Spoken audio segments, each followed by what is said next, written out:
ഓം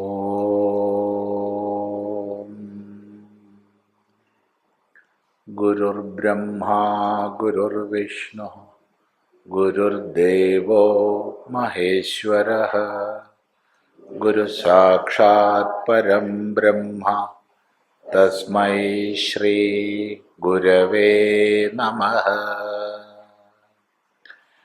ഓം സദാശിവസമാരംഭാം ശങ്കരാചാര്യമധ്യമാം അസ്മദാചാര്യപര്യന്താം വന്ദേ ഗുരുപരമ്പരാം. ഓം സഹനാവവതു സഹനൗ ഭുനക്തു സഹ വീര്യങ്കരവാവഹൈ തേജസ്വിനാവധീതമസ്തു മാ വിദ്വിഷാവഹൈ. ഓം ശാന്തി ശാന്തി ശാന്തി. ഓം നമ്മൾ ശ്രീമദ് ഭഗവത്ഗീതയിൽ 7-ാം അധ്യായത്തിൽ ഒരു ശ്ലോകം ഭാഷ്യത്തോടുകൂടി ശ്രദ്ധിച്ചു. 2ഉം 3ഉം ശ്ലോകങ്ങൾ വായിച്ചു വെച്ചതാണ്.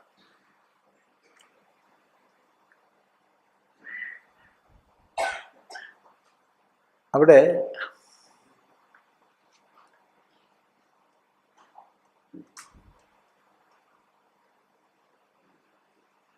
പരമമായ നിശ്രേയസത്തിൻ്റെ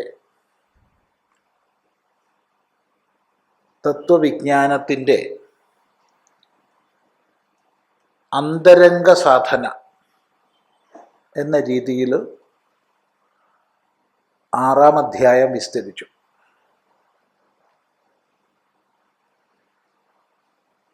എങ്ങനെയാണ് ധ്യാനനിഷ്ഠ കൈവരിക്കുക, അതിൻ്റെ പൂർണ്ണതയിൽ പരമമായ യോഗസ്ഥിതി എന്താണ്, യോഗത്തിൻ്റെ ലക്ഷ്യവും മാർഗവും എന്ത്, ഇതെല്ലാം നമ്മൾ വിസ്തൃതമായി ചിന്തിച്ചു 6-ാം അധ്യായത്തിൽ. എന്നിട്ട് അവസാനം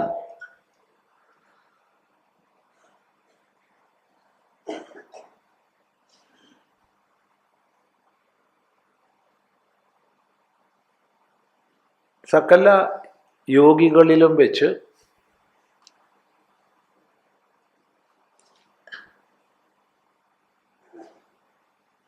എന്നിൽ പ്രാപിച്ച അന്ധകരണത്തോടുകൂടെ ആരാണോ ശ്രദ്ധയോടുകൂടി ഭജിക്കുന്നത് അയാൾ അങ്ങേയറ്റം എന്നോട് ചേർന്നവനാണ് എന്ന് പറഞ്ഞു. അവിടെയാണ് ഉപസംഹാരം. വളരെ ശ്രദ്ധിക്കേണ്ടുന്നൊരു ക്രമമാണ്. കാരണം യോഗത്തിൻ്റെ ലക്ഷ്യവും മാർഗവും പറഞ്ഞ് അവസാനം യോഗി പരമമായ സിദ്ധിയെ പ്രാപിക്കുന്നു എന്നുള്ളത് പറഞ്ഞ് തപസ്വികളെക്കാളും ജ്ഞാനികളെക്കാളും കർമ്മികളെക്കാളും എല്ലാം ശ്രേഷ്ഠതമനാണ് യോഗി, അതുകൊണ്ട് നീ യോഗിയായി തീരൂ എന്നാണ് പറഞ്ഞത്. എന്നിട്ടാണ് പറയുന്നത് എല്ലാ യോഗികളിലും വെച്ച് എന്നിൽ പ്രാപിച്ച അന്ധകരണത്തോടുകൂടി ആരാണോ ശ്രദ്ധയോടുകൂടി ഭജിക്കുന്നത് സഹ മേ യുക്തതമഃ മതഃ, അയാൾ എന്നോട് അങ്ങേയറ്റം ചേർന്നവനാണ് എന്ന് പറഞ്ഞു. അപ്പം അങ്ങേയറ്റം ചേർന്നവനാണെന്ന് പറഞ്ഞാൽ എങ്ങനെയാണത് എന്ന് അർജുനൻ ചോദിക്കാതെ തന്നെ ഭഗവാൻ ഉപദേശിക്കുകയാണ്. അതാണ് 1-ാം ശ്ലോകം നമ്മൾ പഠിച്ചു. ഹേ അർജുന, ഹേ പാർത്ഥ, എന്നിൽ തീർത്തും ആസക്തമായ മനസ്സോടുകൂടി, അത് കഴിഞ്ഞ അധ്യായത്തിൻ്റെ തുടർച്ചയാണ്. കഴിഞ്ഞ അധ്യായത്തിൻ്റെ സമാപ്തിയിൽ മദ്ഗതേനാന്തരാത്മന എന്ന് പറഞ്ഞു. ശ്രദ്ധാവാൻ യോ ഭജതേ സഹ യുക്തതമഃ എന്നാണ് 6-ാം അധ്യായം ഉപസംഹരിക്കുമ്പം പറഞ്ഞത്.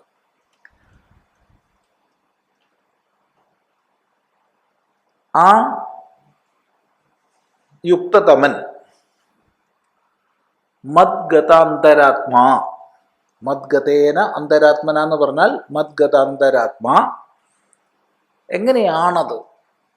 അതാണ് ഇവിടെ ആരംഭിക്കുന്നത്. മയ്യാസക്തമനാഹ, എന്നിൽ ആസക്തമായ പരിപൂർണമായി ചേർന്ന മനസ്സോടുകൂടി യോഗസാധന അനുഷ്ഠിച്ച് എന്നെ തന്നെ ആശ്രയമായി കണ്ട് ആരാണോ കഴിയുന്നത് അയാൾ ഒരു സംശയവുമില്ലാതെ എന്നെ പ്രാപിക്കുന്നു, എന്നെ അറിയുന്നു എന്ന് പറഞ്ഞു. അപ്പം അത് 6ന്റെ സ്വാഭാവിക തുടർച്ചയാണ് 7. എന്താ അങ്ങനെ പറയാൻ കാരണം? അങ്ങനെ പറയാൻ കാരണം ഭഗവാൻ ഉപദേശിച്ചതിനെ സംബന്ധിച്ച് അർജുനനുണ്ടാവുന്ന സംശയങ്ങൾ,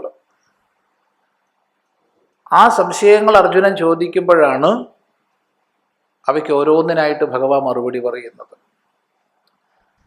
എന്നാൽ ചില ഭാഗങ്ങളിൽ അർജുനൻ ചോദിക്കാതെ തന്നെ വിശദീകരണം ആവശ്യമുള്ള ഭാഗങ്ങൾ ഭഗവാൻ സ്പഷ്ടമാക്കുന്നുണ്ട്. അങ്ങനെയാണ് വാസ്തവത്തിൽ 6-ാം അധ്യായം. 5-ാം അധ്യായത്തിൻ്റെ ആരംഭത്തിലാണ് അർജുനൻ ചോദിച്ചത്. പിന്നെ 6-ൽ ഭഗവാൻ പറഞ്ഞതിനെ സംബന്ധിച്ച് ആ സംശയം ചോദിച്ചു. അല്ലാതെ അധ്യായത്തിൻ്റെ കാരണമായിട്ട് അർജുനൻ്റെ ചോദ്യമില്ല. അതേപോലെ 6-ാം അധ്യായത്തിൽ ഉപദേശിച്ചതിൻ്റെ തുടർച്ചയായിട്ട് അർജുനൻ ചോദിക്കാതെ തന്നെ ഭഗവാൻ ഉപദേശിക്കുകയാണ് 7. അതാണ് സ്വാഭാവികമായ തുടർച്ച എന്ന് പറയുന്നത്. അപ്പം എങ്ങനെയാണ് എന്നിൽ ആസക്തമായ മനസ്സോടുകൂടി എന്നെ തന്നെ ആശ്രയിച്ചുകൊണ്ട് യോഗസാധന അനുഷ്ഠിക്കുന്ന ആൾ എന്നെ പ്രാപിക്കുന്നത്? അത് നീ കേട്ടോളൂ, തച്ഛൃണു, അത് നീ കേൾക്കൂ എന്ന്. തുടർന്ന് 2-ാം ശ്ലോകം മുതൽ നമ്മൾ ശ്രദ്ധിക്കുകയാണ്. നോക്കൂ. ജ്ഞാനം തേഹം സവിജ്ഞാനം ഇദം വക്ഷ്യാമ്യശേഷതഃ യജ്ഞാത്വാ നേഹ ഭൂയോന്യത് ജ്ഞാതവ്യമവശിഷ്യതേ. മനുഷ്യാണാം സഹസ്രേഷു കശ്ചിത് യതതി സിദ്ധയേ യതതാമപി സിദ്ധാനാം കശ്ചിന്മാം വേത്തി തത്വതഃ. 2 ശ്ലോകങ്ങളിൽ സാധകന്റെ ശ്രദ്ധയെ ഒന്നുകൂടി ആകർഷിക്കുകയാണ് ഭഗവാൻ. നോക്കൂ. ജ്ഞാനം തേഹം സവിജ്ഞാനം ഇദം വക്ഷ്യാമ്യശേഷതഃ യജ്ഞാത്വാ നേഹ ഭൂയോന്യത് ജ്ഞാതവ്യമവശിഷ്യതേ.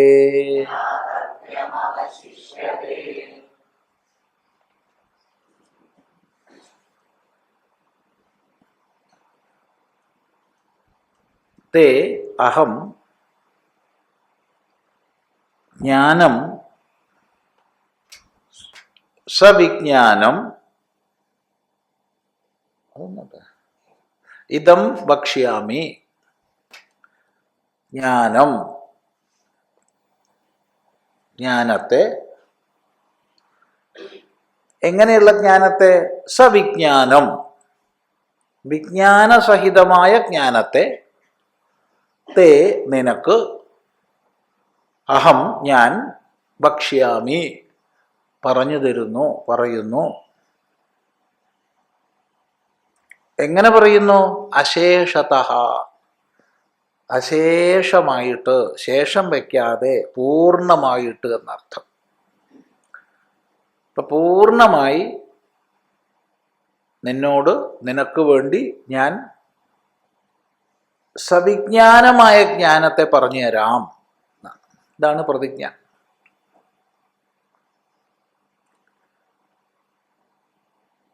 എന്തത് അറിഞ്ഞാലുള്ള ഗുണം? യത് ജ്ഞാത്വ, യാതൊന്നിനെ അറിഞ്ഞാൽ, ഭൂയഃ പിന്നെ, ഇഹ ഇവിടെ, ഈ ലോകത്തിൽ, മനുഷ്യലോകത്തിൽ, മനുഷ്യജന്മത്തിൽ, ജ്ഞാതവ്യം ന അവശിഷ്യതേ, അറിയേണ്ടത് ശേഷിക്കുന്നില്ല. വല്ലാത്തൊരു പ്രസ്താവമാണിത്. വളരെ ശ്രദ്ധയോടുകൂടി പഠിക്കേണ്ടുന്ന, അഥവാ വേദാന്തത്തിന് വേദാന്തം എന്ന ശബ്ദം എങ്ങനെ വരുന്നു എന്നുള്ളത് പോലും സ്പഷ്ടമാക്കുന്ന ഒരു ശ്ലോകമാണ്. നമുക്ക് സാമാന്യം ശ്രദ്ധിക്കാം.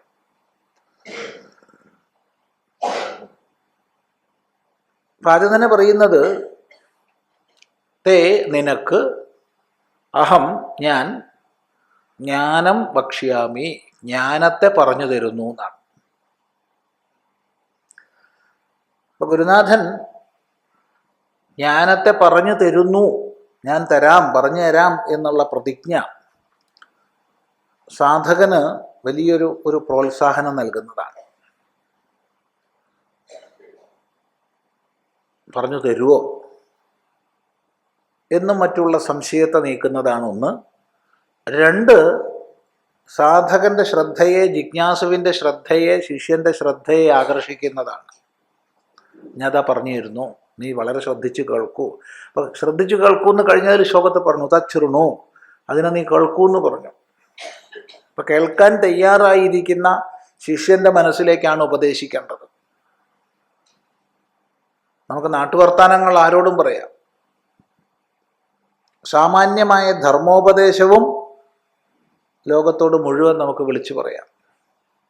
കുറച്ച് കേൾക്കട്ടെ, കുറച്ച് കേൾക്കാതിരിക്കട്ടെ, കുഴപ്പമൊന്നും വരാൻ പോകുന്നില്ല. എന്നാൽ വേദാന്തോപദേശം അങ്ങേയറ്റം ശ്രദ്ധാലുവായി ഒരു വാക്കുപോലും വിട്ടുപോകാതെ ശ്രവിക്കാൻ തയ്യാറായിരിക്കുന്ന ജിജ്ഞാസുവിൻ്റെ മുമ്പിലേ പറയാൻ പാടുള്ളൂ. ഇല്ലെങ്കിൽ അറിഞ്ഞില്ലാച്ച ഒരു കുഴപ്പമില്ല.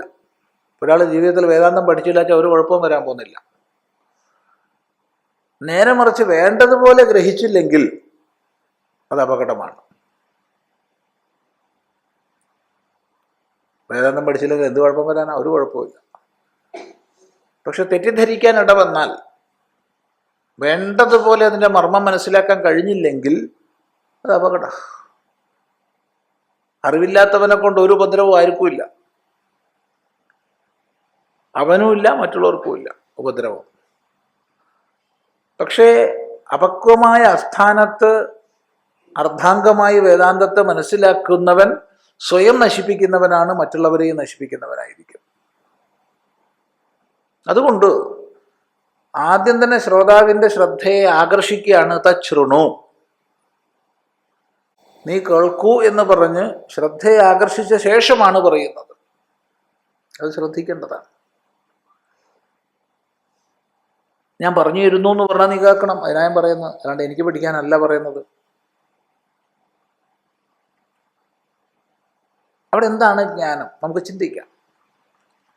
രണ്ടാമതായിട്ട് അവിടെ ശ്രദ്ധിക്കേണ്ടത്, എങ്ങനെയുള്ള ജ്ഞാനമാണ് ഞാൻ പറഞ്ഞു തരുന്നത്? സവിജ്ഞാനം, വിജ്ഞാനസഹിതമായ, വിജ്ഞാനത്തോടു കൂടിയ ജ്ഞാനത്തെയാണ് പറഞ്ഞു തരുന്നത്.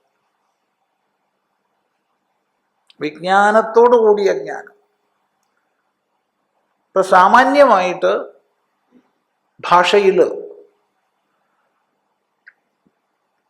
ആത്മാദി പദാർത്ഥങ്ങളെക്കുറിച്ച്, ആത്മാവെന്താണ്, അനാത്മാവെന്താണ് തുടങ്ങിയ വിഷയങ്ങളെക്കുറിച്ചുള്ളത് ജ്ഞാനവും, വിശേഷിച്ച് വിവിധ വിഷയങ്ങളെക്കുറിച്ചുള്ള അറിവ് വിജ്ഞാനവുമാണ് സാധാരണ സംസ്കൃത ഭാഷയിൽ. എന്നാൽ വേദാന്തത്തിൽ, വേദാന്തശാസ്ത്രത്തിൽ അതിൽ നിന്ന് തീർത്തും ഭിന്നമാണ്.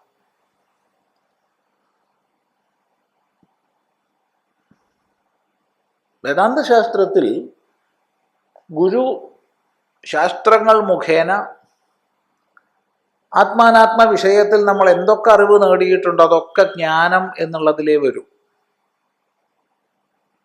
എപ്പോൾ അത് സംശയ വിപര്യങ്ങളെല്ലാം നീങ്ങി സ്വന്തം അനുഭവമാകുന്നുണ്ടോ, തനിക്ക് സാക്ഷാത്കാരമായി തീരുന്നുണ്ടോ, അപ്പോഴാണ് വേദാന്ത ശാസ്ത്രത്തിൽ വിജ്ഞാനം എന്ന് പറയുക. അതാണ് വലിയ വ്യത്യാസം. ഇപ്പൊ വേദാന്തോപദേശം ചെയ്യുന്ന ഭഗവാൻ സവിജ്ഞാനം ജ്ഞാനം തേ വക്ഷ്യാമി, വിജ്ഞാനസഹിതമായ ജ്ഞാനത്തെ ഞാൻ പറയുന്നു എന്ന് പറയുമ്പോൾ സംശയരഹിതമായ സ്വന്തം അനുഭവത്തിൽ നിന്ന് എടുത്തു പറയുന്നതായ സ്വാനുഭവത്തിൻ്റെ ദൃഢതയുള്ളതായ അറിവിനെ ഞാൻ നിനക്ക് പറഞ്ഞു തരാം. ഇതിൽ പല ഒരു ശിഷ്യന് മറ്റൊന്നും ആവശ്യമില്ല.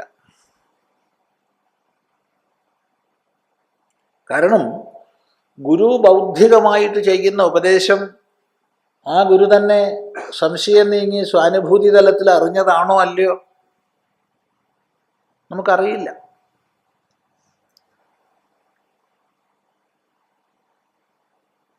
ഇവിടെ ഒരു ചോദ്യം വരാം, സ്വാനുഭൂതിയുടെ ശബ്ദം ഹൃദയത്തിൽ നിന്ന് വരുന്നത് ഉൾക്കൊള്ളാൻ കഴിയില്ലേ? തീർച്ചയായിട്ടും ഹൃദയത്തിൽ നിന്ന് വരുന്നതേ ഉൾക്കൊള്ളാൻ കഴിയൂ. പക്ഷേ ഇത് ശിഷ്യനാണ്, സാധകനാണ്, സിദ്ധനല്ല.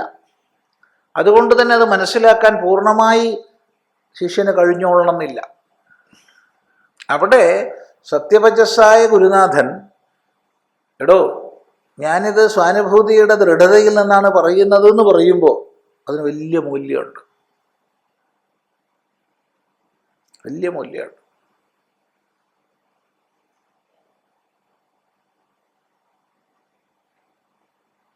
ഈ ഒരൊറ്റ വിഷയത്തെ നമുക്ക് ദിവസങ്ങൾ വേണമെങ്കിൽ ചർച്ച ചെയ്തിരിക്കാം. എല്ലാ അംശങ്ങളിലേക്കും പോകുന്നില്ല. പക്ഷെ ഒരു സൂചന പറയട്ടെ. നമ്മൾ പരമപ്രമാണമായിട്ട് വേദാന്തത്തെ മാനിക്കുന്നു. വേദാന്തം പരമപ്രമാണമാണ്.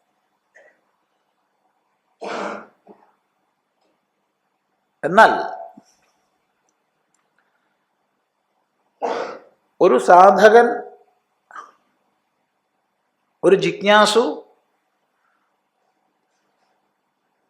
വേദാന്ത പഠന പദ്ധതിയിൽ പ്രവേശിക്കുമ്പോൾ അതിൽ സമ്പൂർണം സമർപ്പിക്കുമ്പോൾ ഒരു കാരണവശാലും അയാൾ സ്വാനുഭൂതി സമ്പന്നനല്ല.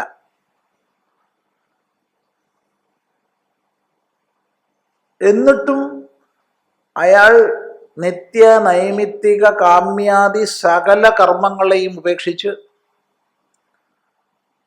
വിവേക വൈരാഗ്യാദി സാധനാ സമ്പത്തി നേടി സാമാന്യ ലോകം എന്തിനെയൊക്കെ പ്രസക്തമാണെന്ന് കണക്കാക്കുന്നുണ്ടോ അതിനെ മുഴുവൻ അപ്രസക്തമായി ഉപേക്ഷിച്ച്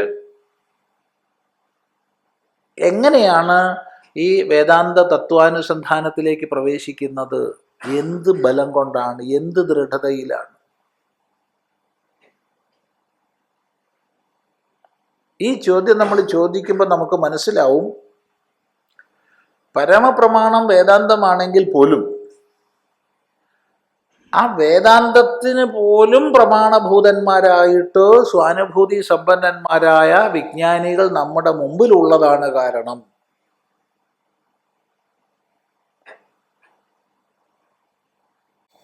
വളരെ ശ്രദ്ധിക്കേണ്ടതാണ്.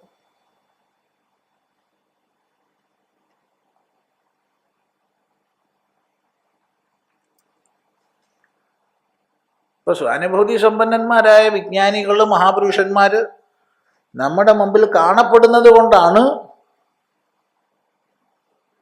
നമ്മൾ തൻ്റെ സർവസ്വവും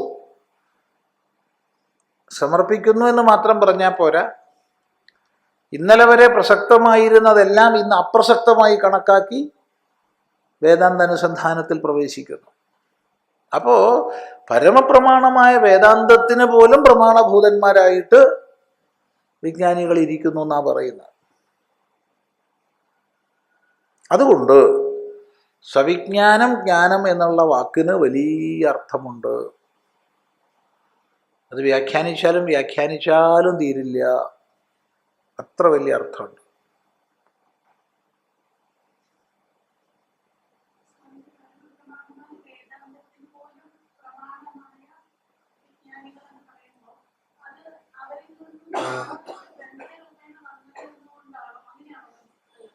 ഒരിക്കലുമല്ല. ഗ്രന്ഥമൊക്കെ ശാസ്ത്രമല്ലേ. എങ്ങനെയാന്ന് വെച്ചാൽ നമ്മൾ ഇപ്പോൾ നമ്മെ സംബന്ധിച്ച് ഒരു വിദ്യാർത്ഥിയെ, ജിജ്ഞാസുവെ സംബന്ധിച്ച് അയാൾ ഇന്നലെ വരെ പ്രസക്തമായി എന്തിനെയൊക്കെ കണക്കാക്കിയോ അത് മുഴുവൻ അപ്രസക്തമാകുന്ന ഒരു തലത്തിലേക്ക് എത്തുന്നുണ്ടെങ്കിൽ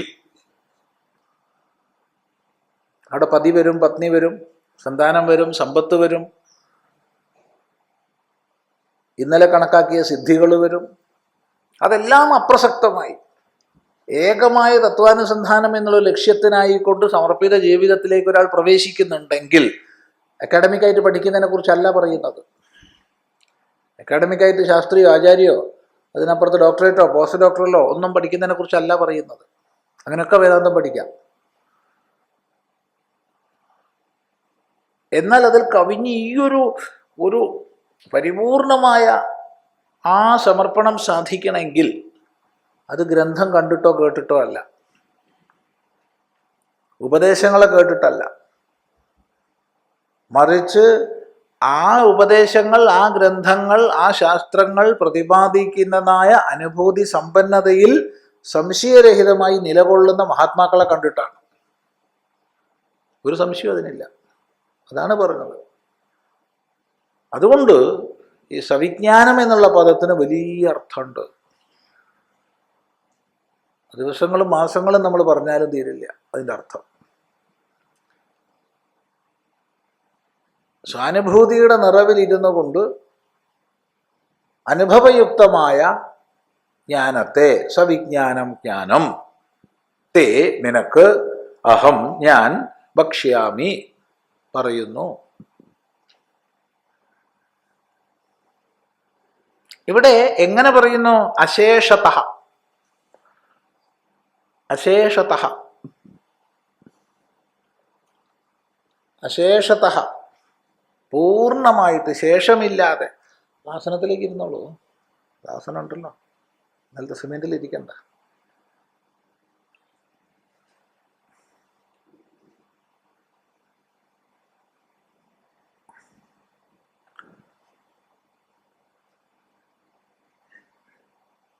അശേഷതഃ, പൂർണ്ണമായിട്ട്.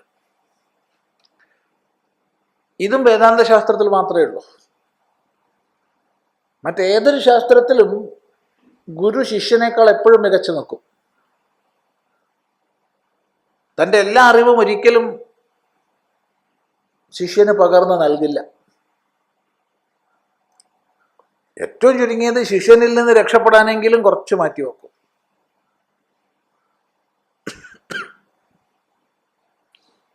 അതിൽ യാതൊരു സംശയമില്ലാത്തതാണ്. ആയോധന വിദ്യ ആയാലും മറ്റേത് പ്രയോഗമായാലും പൂർണ്ണമായി പഠിച്ചു കഴിഞ്ഞാൽ ആദ്യം അത് പ്രയോഗിക്കുക ഗുരുവിൻ്റെ നേർക്കായിരിക്കും. ഗുരുവിൻ്റെ തലക്കിട്ടൊന്ന് കൊടുത്തിട്ട് വേണം അടുത്ത പരിപാടി. അതുകൊണ്ട് ഗുരു എപ്പോഴും രക്ഷപ്പെടാൻ വേണ്ടി ഒരറിവ് ബാക്കി വെക്കും. അശേഷതഃ എന്നുള്ളത് വേദാന്തത്തിലേ ഉള്ളൂ. ഏതാവദേവാഹം ബ്രഹ്മവേദ, പ്രശ്നോപനിഷത്തിൽ പറയും. ഏതാവദേവാഹം ബ്രഹ്മവേദ, ഇത്രേ എനിക്ക് ബ്രഹ്മത്തെക്കുറിച്ച് അറിയുള്ളൂ. എന്നാലോചിച്ച് നോക്കൂ, ഇത്രേ എനിക്കറിയുള്ളൂ. എന്നുവെച്ചാൽ എന്താ അർത്ഥം? എനിക്കറിയണമൊക്കെ ഞാൻ നിനക്ക് പകർന്നു തന്നു കഴിഞ്ഞു. എന്നിട്ടാണ് അടുത്ത വാക്ക് ശ്രദ്ധിക്കേണ്ടത്. നാത്ത പരമസ്തി, ഇതിനപ്പുറത്ത് ഇനി ഒന്നും ഇല്ല കേട്ടോ. നീ അത് വിചാരിച്ച് നീ വേറെ എവിടേക്കും പോണ്ട.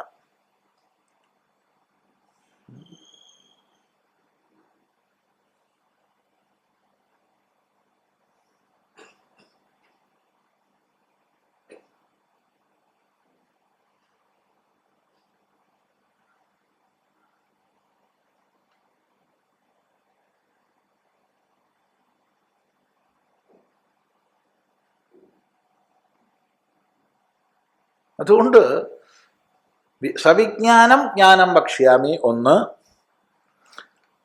രണ്ട്, ഭക്ഷ്യാമി അശേഷതഃ, ഈ രണ്ടാശയങ്ങൾ. മൂന്ന്, തച്ഛൃണു എന്ന് ഒന്നാം ശ്ലോകത്തിൽ പറഞ്ഞ ശേഷമാണ് ഇതെന്നുള്ളത്. ഇത്രയും ഓർമ്മിക്കുക.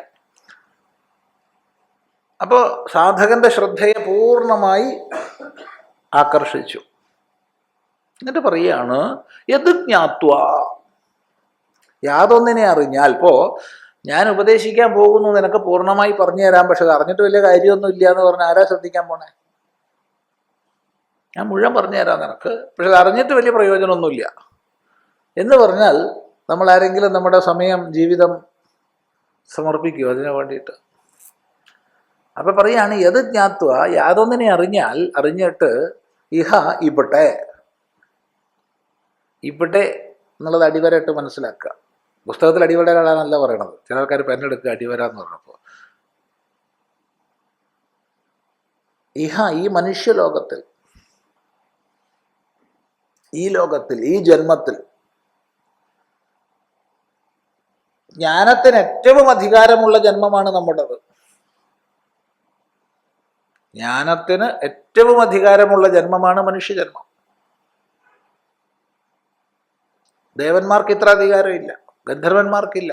എന്തിന്? ബ്രഹ്മലോകവാസികൾക്ക് പോലും മനുഷ്യലോകത്തിലുള്ള അത്ര ജ്ഞാനത്തിന് അധികാരമില്ല എന്നാണ് ഉപനിഷത്ത് പറയുന്നത്.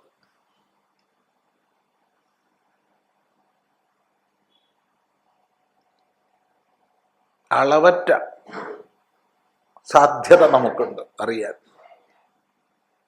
അതിനെ മുഴുവൻ നോക്കി കണ്ടുകൊണ്ടാണ് പറയണത് ഭൂയഃ, പിന്നെ ജ്ഞാതവ്യം ന അവശിഷ്യത. ഇവിടെ ഈ മനുഷ്യജന്മത്തിൽ, ഈ മനുഷ്യലോകത്തിൽ ഇനി മറ്റൊന്നറിയേണ്ടതായിട്ട് ശേഷിക്കില്ല. ഇനി മറ്റൊന്നറിയണം എന്ന് പറഞ്ഞ് വേറൊന്നിൻ്റെ പിന്നാലെ പോകുന്ന അവസ്ഥ ഉണ്ടാവില്ല ഇതറിഞ്ഞാൽ. കസ്മിന് ഭഗവോ വിജ്ഞാതേ സർവമിതം വിജ്ഞാതം ഭവതി. മുണ്ടകോപനിഷത്തിന്റെ സമാരംഭത്തിൽ നമുക്ക് പഠിക്കാം. അല്ലയോ ഭഗവാനെ, എന്തിൽ അറിവുണ്ടായാൽ എല്ലാം അറിഞ്ഞതായി തീരും? കസ്മിന് ഭഗവോ വിജ്ഞാതേ സർവമിതം വിജ്ഞാതം ഭവതി. എന്തറിഞ്ഞാൽ എല്ലാം അറിഞ്ഞതായി തീരും. അങ്ങനെ അറിവുണ്ടോ? ഉണ്ടെങ്കിൽ എന്താണ്?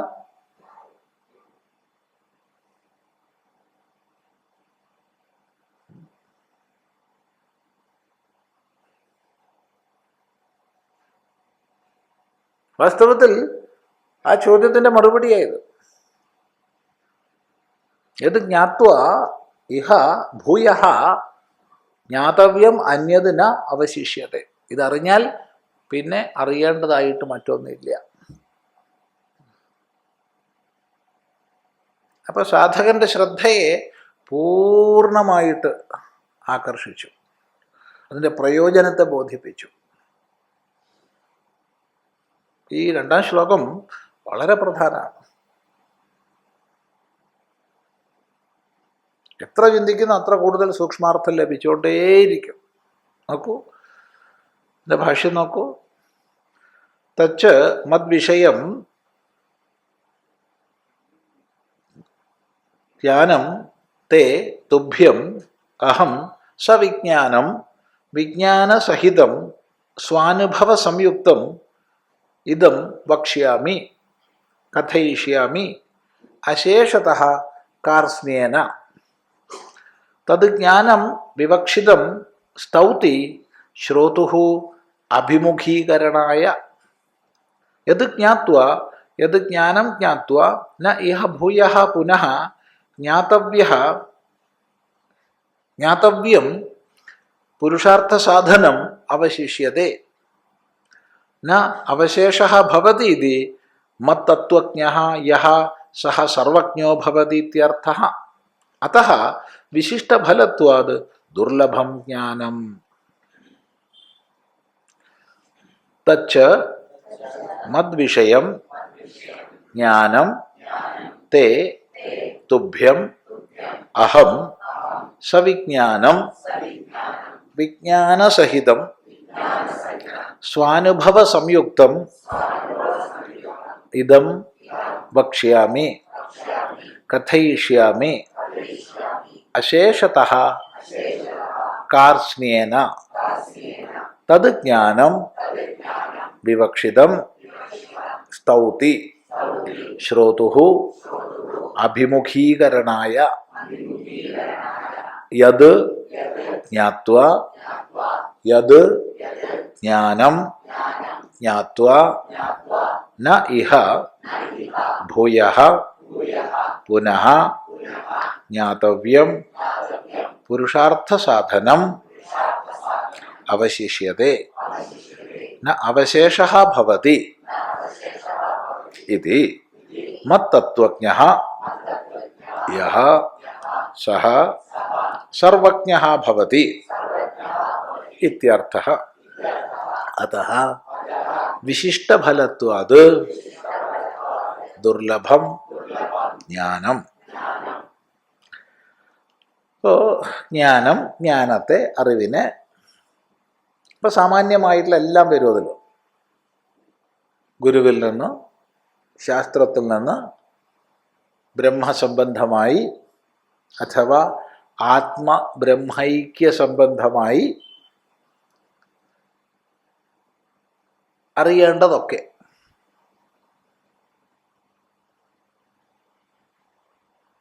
ജ്ഞാനം.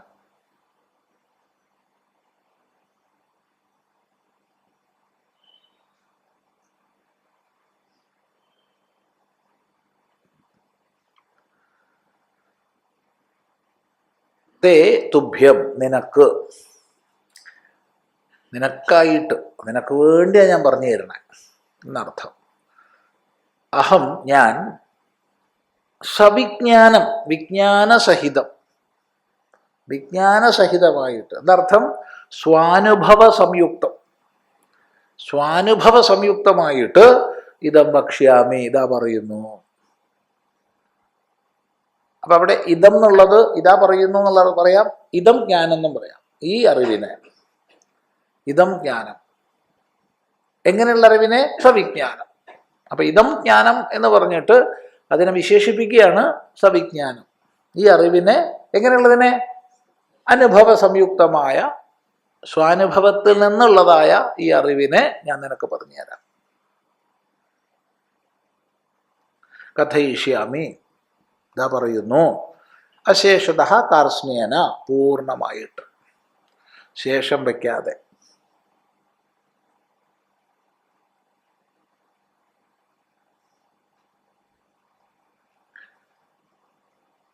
അപ്പൊ അവിടെ പ്രമാണമായ ശാസ്ത്രം, പ്രമാണം എന്ന് പറഞ്ഞാൽ പ്രമയെ, യഥാർത്ഥ ജ്ഞാനത്തെ ഉണ്ടാക്കുന്നതിനുള്ള അസാധാരണമായ കാരണമാണ് പ്രമാണം. യഥാർത്ഥ ജ്ഞാനത്തെ ഉണ്ടാക്കുന്ന അസാധാരണ കാരണമാണ് പ്രമാണം. അപ്പൊ പ്രമാണജനിതമായ അറിവിനെ, പ്രമാണജനിതമായ അറിവിനെ, ജ്ഞാനത്തെ, അവിടെ ശ്രദ്ധിക്കണം. ഞാൻ എന്ന പദാർത്ഥത്തെ അറിയാൻ നമുക്ക് ശാസ്ത്രത്തിൻ്റെ ആവശ്യമൊന്നുമില്ല. എന്നാൽ അപരിമിതമായ ജന്മമരണരഹിതമായ പരമസത്യമാണ് ഞാൻ എന്നുള്ളത് അറിയണമെങ്കിൽ ശാസ്ത്രം മാത്രമേ അവിടെ ആശ്രയമുള്ളൂ.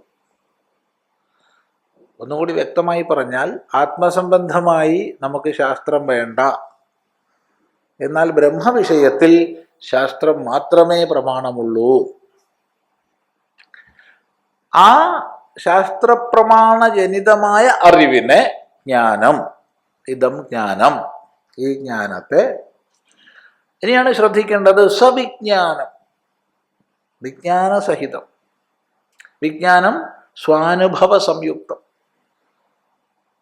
എന്താണ് സ്വാനുഭവം?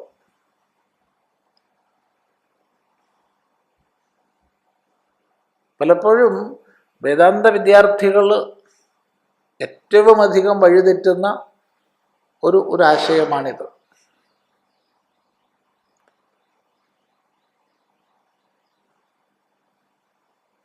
ഇന്ന് ശാസ്ത്രസ്വാധ്യായം തന്നെ കുറഞ്ഞു എന്നുള്ളത് സത്യം.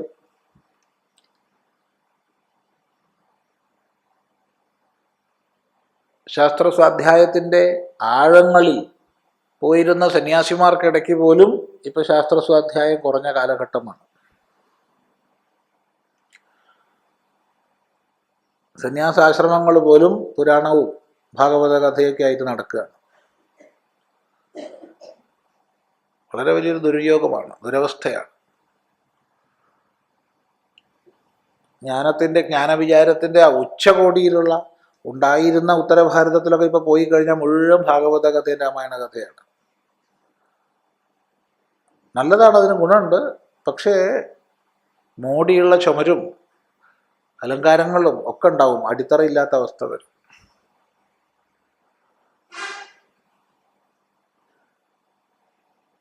ഇരിക്കട്ടെ. ഇപ്പൊ ഗുരുശാസ്ത്രങ്ങളിലൂടെ എന്താണോ അറിയുന്നത്, അറിയേണ്ടത്, അതിന് ഞാൻ പറഞ്ഞുതരാം.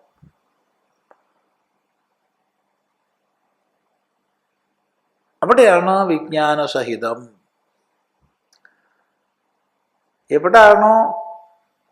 എപ്പോഴാണോ ഗുരു ശാസ്ത്രവാക്യങ്ങളും സ്വന്തം പ്രത്യയവും ഒന്നായി തീരുന്നത്,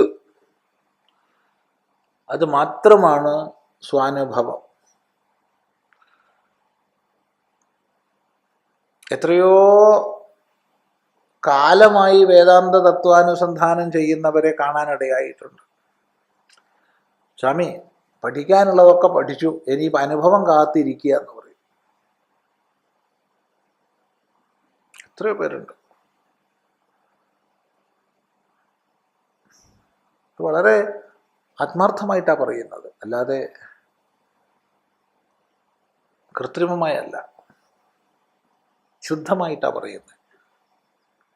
കാരണം അവർ മനസ്സിലാക്കി വെച്ചിട്ടുള്ളത് ബാഹ്യമായ മറ്റെന്തോ ഒരു അനുഭവം വരാനുണ്ടെന്ന്. ഒരിക്കലും വരാത്ത അതിഥിയെ കാത്തിരിക്കലാണത്.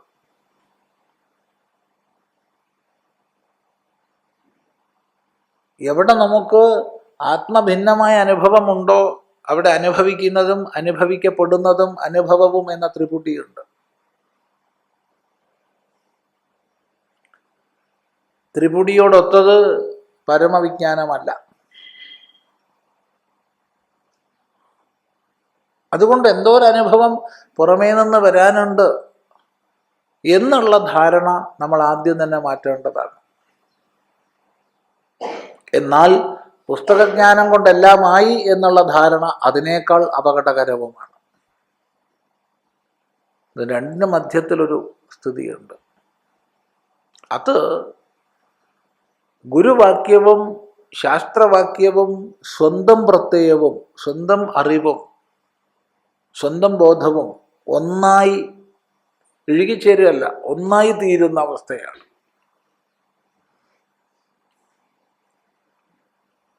അവിടെ പിന്നെ സംശയമില്ല.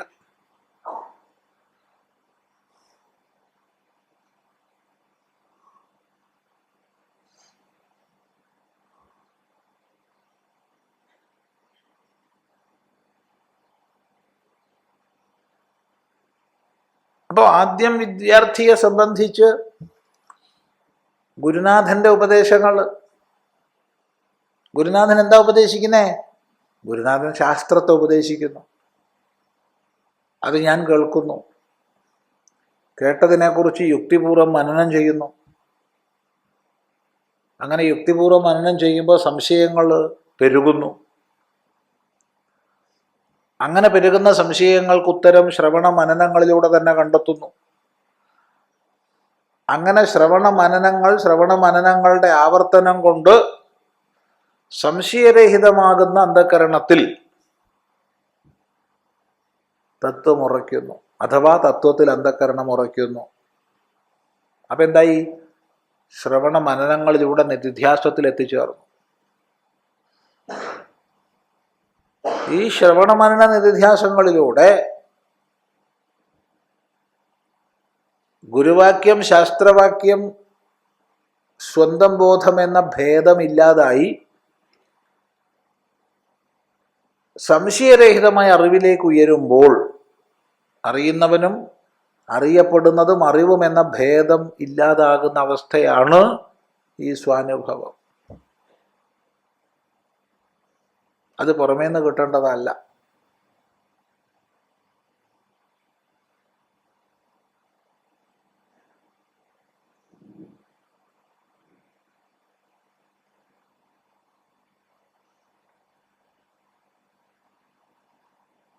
വളരെ ഗൗരവതമമായി നമ്മൾ മനസ്സിലാക്കേണ്ടുന്ന വിഷയമാണ്. അതുകൊണ്ട് സവിജ്ഞാനം ഇതം അശേഷത വക്ഷ്യാമി. അശേഷത കാർസ്നേന, പൂർണ്ണമായിട്ടും. കാർസ്നേന, കാർസ്ന്യം എന്ന് പറഞ്ഞാൽ കൃത്സ്യ ഭാവം, കൃത്സ്നം എന്ന് പറഞ്ഞാൽ പൂർണ്ണം, പൂർണ്ണതയാ, പൂർണ്ണമായിട്ട്. സാന്ദർഭികമായി പറയട്ടെ, സംസ്കൃതത്തിൽ ഭാഷയിൽ ഏറ്റവും അധികം വർണ്ണങ്ങൾ ചേരുന്ന സന്ധി ഇതാണ്. ഇതിൽ പരം വർണ്ണങ്ങൾ ഒന്നിച്ചു ചേരുന്ന ഒരു അക്ഷരം സംസ്കൃതത്തിലില്ല.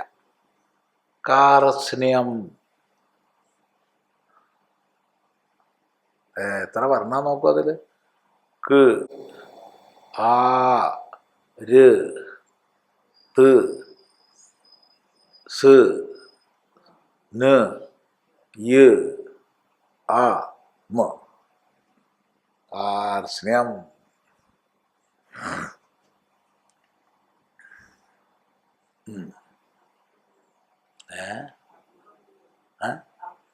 അർത്ഥം അത് തന്നെ.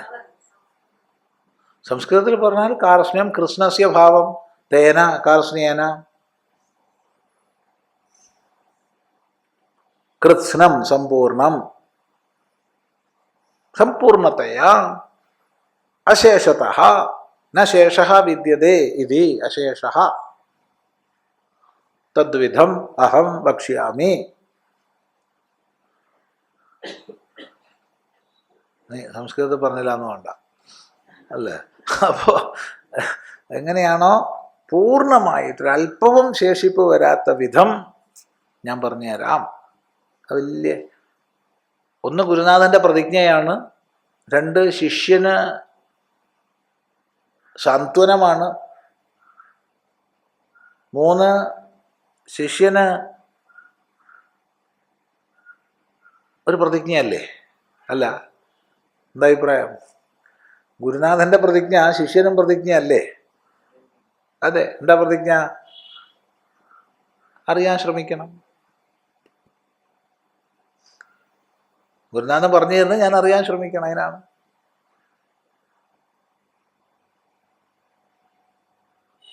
എല്ലാം ഒന്നാക്കിയാൽ മതി, ആ പ്രശ്നം. എല്ലാം ഒന്നും നോക്കണ്ട, ഇതും എല്ലാം.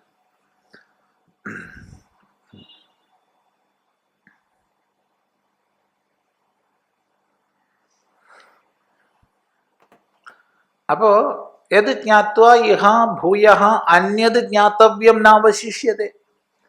ഇവിടെ അറിയേണ്ടത് വേറെ ശേഷിക്കുന്നില്ല, കൃതകൃത്യനാവുന്നു എന്നർത്ഥം. നമ്മൾ ഇനിയുണ്ട്, ബാക്കിലുണ്ട്. കൃതാർത്ഥത വരെ നോക്കണം. കൃതാർത്ഥനായി കഴിഞ്ഞാൽ പിന്നെ അയാൾ വേറൊന്നും അന്വേഷിച്ച് പോകുന്നില്ല. അപ്പൊ അറിവിന്റെ കൃതാർത്ഥതയിലേക്ക് നമ്മൾ നയിക്കുകയാണ്. ശ്രദ്ധിക്കുക. 6-ാം അധ്യായത്തില്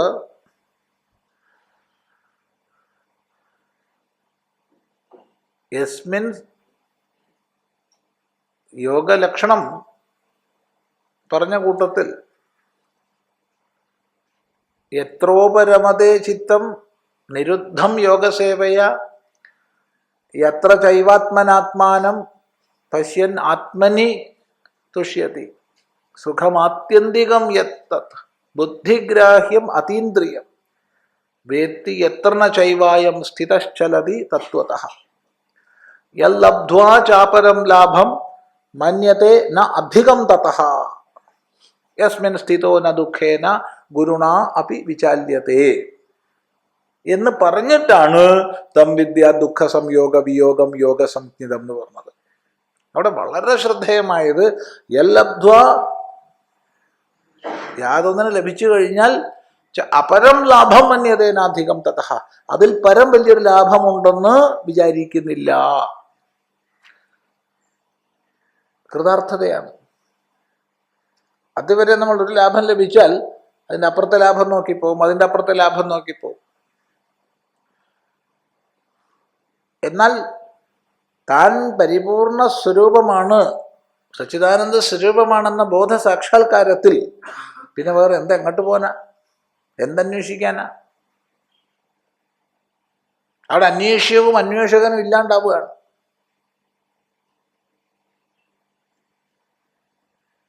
ആ യോഗത്തെ ഇവിടെ ഓർമ്മിക്കണം. യജ്ഞാത്വ ഭൂയഃ അന്യത് ജ്ഞാതവ്യം ന അവശിഷ്യതേ.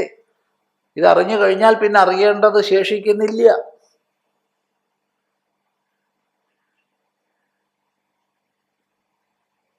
അത് ആത്മതൃപ്തിർ നിരങ്കുശ എന്ന് ആചാര്യന്മാർ പറഞ്ഞു തരും. നിരങ്കുശമായ തൃപ്തിയാണ്. നിരങ്കുശം എന്ന് പറഞ്ഞാൽ അങ്കുശമില്ലാത്ത തൃപ്തി. അങ്കുശം എന്ന് പറഞ്ഞാൽ തോട്ടി.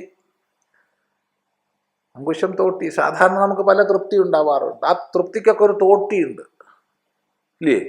എവിടുന്നൊക്കെയോ എന്തൊക്കെയോ നമ്മളെ പിടിച്ച് കൊളുത്തി വലിക്കുന്നുണ്ട്. സന്തോഷമാണ്. വേദാന്തം കേട്ടുകൊണ്ടിരിക്കുമ്പോൾ ഒരു സന്തോഷം. എത്ര നേരം? ഒരു അരമണിക്കൂർ കൊണ്ട് നിർത്തിയിട്ട് വെള്ളം കുടിക്കണം, അല്ലേ? അത്രയേ ഉള്ളൂ. അപ്പോൾ വെള്ളം കുടിച്ചിട്ട് ബാക്കിയാവാം. അല്ലെങ്കിൽ അവിടെ പത്നി മുഖം കറുപ്പിക്കും, അവിടെ പോയിട്ട് എണ്ണം കൊടുക്കണം. അല്ലെങ്കിൽ പതി അവിടുന്ന് ലഹളം ഉണ്ടാക്കും, അവിടെ പോകണം, ഉണ്ടാവും. അല്ലെങ്കിൽ അപ്പുറത്ത് കുട്ടിയുണ്ട്, കുട്ടിക്ക് പാല് കൊടുക്കണം, എന്തെങ്കിലും ഉണ്ടാവും. ഏറ്റ പരിപാടി വേറെ ഉണ്ട്, അതിന് പോകണം, അവിടുന്ന് ദക്ഷിണ വാങ്ങണം.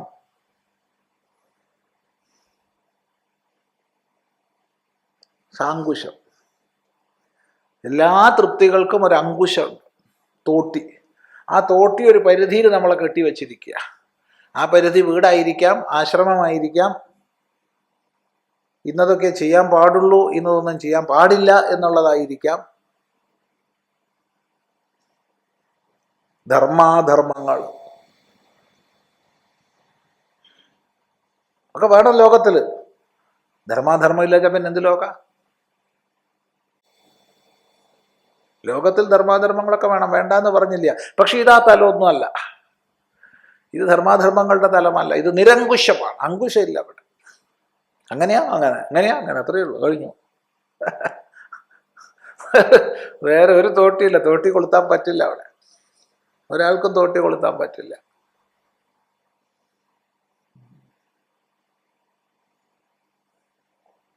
ആ തലം ഏതാന്ന് ചിന്തിക്കുക. അതാണ് ആത്മതൃപ്തിർ നിരങ്കുശ എന്ന് പറഞ്ഞാൽ. നിരങ്കുശമായ ആത്മതൃപ്തി, അതാണ് വേദാന്ത സാധനയുടെ പരമാവധി. ആ സ്ഥിതിയിലാണ് തത്ര കോ മോഹക ശോക ഏകത്വം അനുപശ്യത. ആ ഏകത്വത്തെ സാക്ഷാത്കരിച്ചിരിക്കുന്ന ആൾക്ക് എന്ത് ശോകം, എന്ത് മോഹം എന്ന് ഉപനിഷത്ത് ചോദിച്ചത്.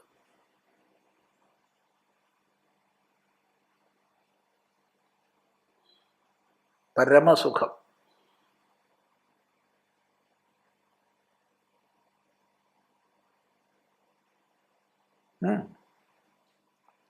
ശരി, അതാണ് തത് ജ്ഞാനം വിവക്ഷിതം സ്തൗതി. വിവക്ഷിതം പറയാൻ ഉദ്ദേശിച്ച ജ്ഞാനത്തെ സ്തുതിക്കുന്നു. എന്ത്? ഇതറിഞ്ഞു കഴിഞ്ഞാൽ പിന്നെ ഒന്നും അറിയേണ്ടതായിട്ടില്ല. എന്തിനാ അങ്ങനെയൊക്കെ പറയുന്നേ? ശ്രോതുഹു അഭിമുഖീകരണായ, ശ്രോതാവിനെ അഭിമുഖീകരിക്കാൻ വേണ്ടി. അഭിമുഖീകരിച്ചാലല്ലേ പറയാൻ പറ്റൂ. ശ്രദ്ധയോടുകൂടി മുഖം തന്നാലല്ലേ ഉപദേശിക്കാൻ പറ്റൂ. അല്ലാത്ത ആളുടെ എങ്ങനെയാ പറയുക? അപ്പോൾ ശ്രോതാവിൻ്റെ ശ്രദ്ധയെ ആകർഷിച്ച് അവനെ അഭിമുഖീകരിപ്പിക്കാൻ വേണ്ടി പറയുന്നു. അഭിമുഖീകരണായ. അഭിമുഖീകരിക്കപ്പെട്ട ശിഷ്യനോടാണ് സൂക്ഷ്മതത്വം ഉപദേശിക്കുക. അത്രയേ ഉള്ളൂ.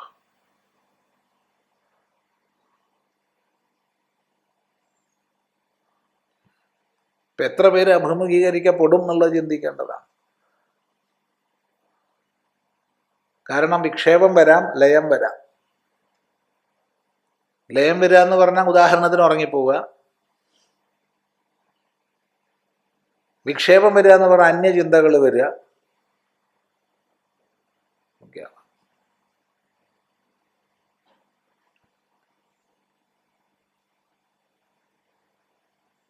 അപ്പം രണ്ടിനും ഉപായങ്ങളെ പ്രയോഗിച്ച് അതിൽ നിന്ന് അന്ധകരണത്തെ നിവർത്തിപ്പിച്ച് ശരിക്ക് അഭിമുഖീകരിക്കണം. ലയേ സംബോധയേത് ചിത്തം വിക്ഷിപ്തം ശമയേത് പുനഃ. ഇതാണ് ന്യായം. ഗൗഡപാദാചാര്യർ പറഞ്ഞു തരും. ലയേ സംബോധയേത്, ലയിച്ചു കഴിഞ്ഞാൽ അപ്പോൾ ഉണർത്തണം. ആര്? അവനവൻ, വേറൊരാളല്ല. വിക്ഷേപം വന്നാലോ അപ്പം നിവർത്തിപ്പിക്കണം.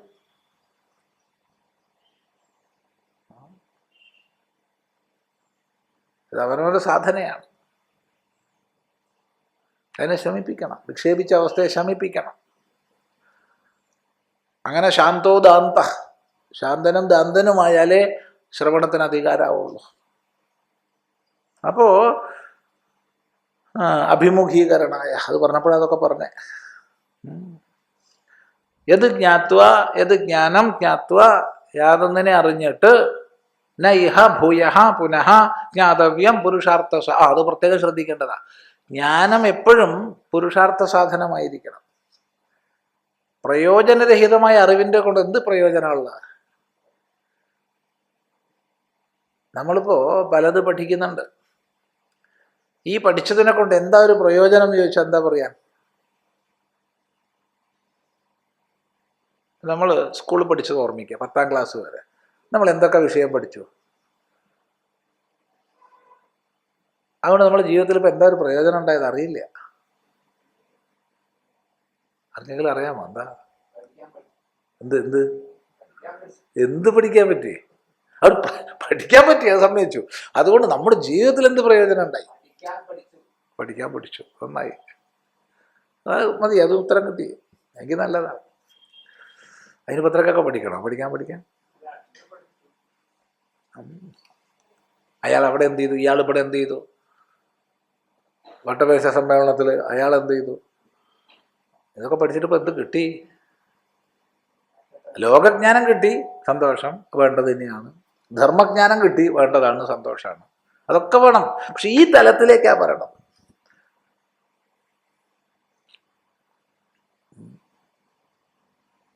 പുരുഷാർത്ഥ സാധനം.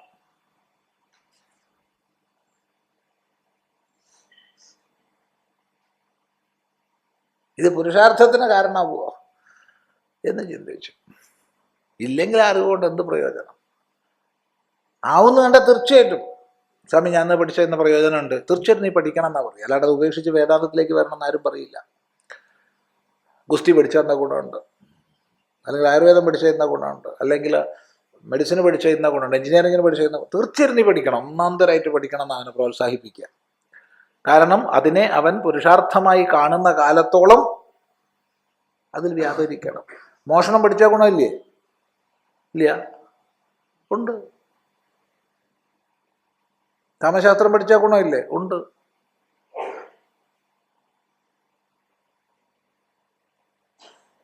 ഒന്നാന്തരം ഗുണമുണ്ട്. എല്ലാത്തിനും കൊണ്ടും ഗുണമുണ്ട്. ഗുണമില്ലാത്തൊരു പരിപാടിയില്ല. എല്ലാ ശാസ്ത്രങ്ങളെ കൊണ്ടും പ്രയോജനമുണ്ട്.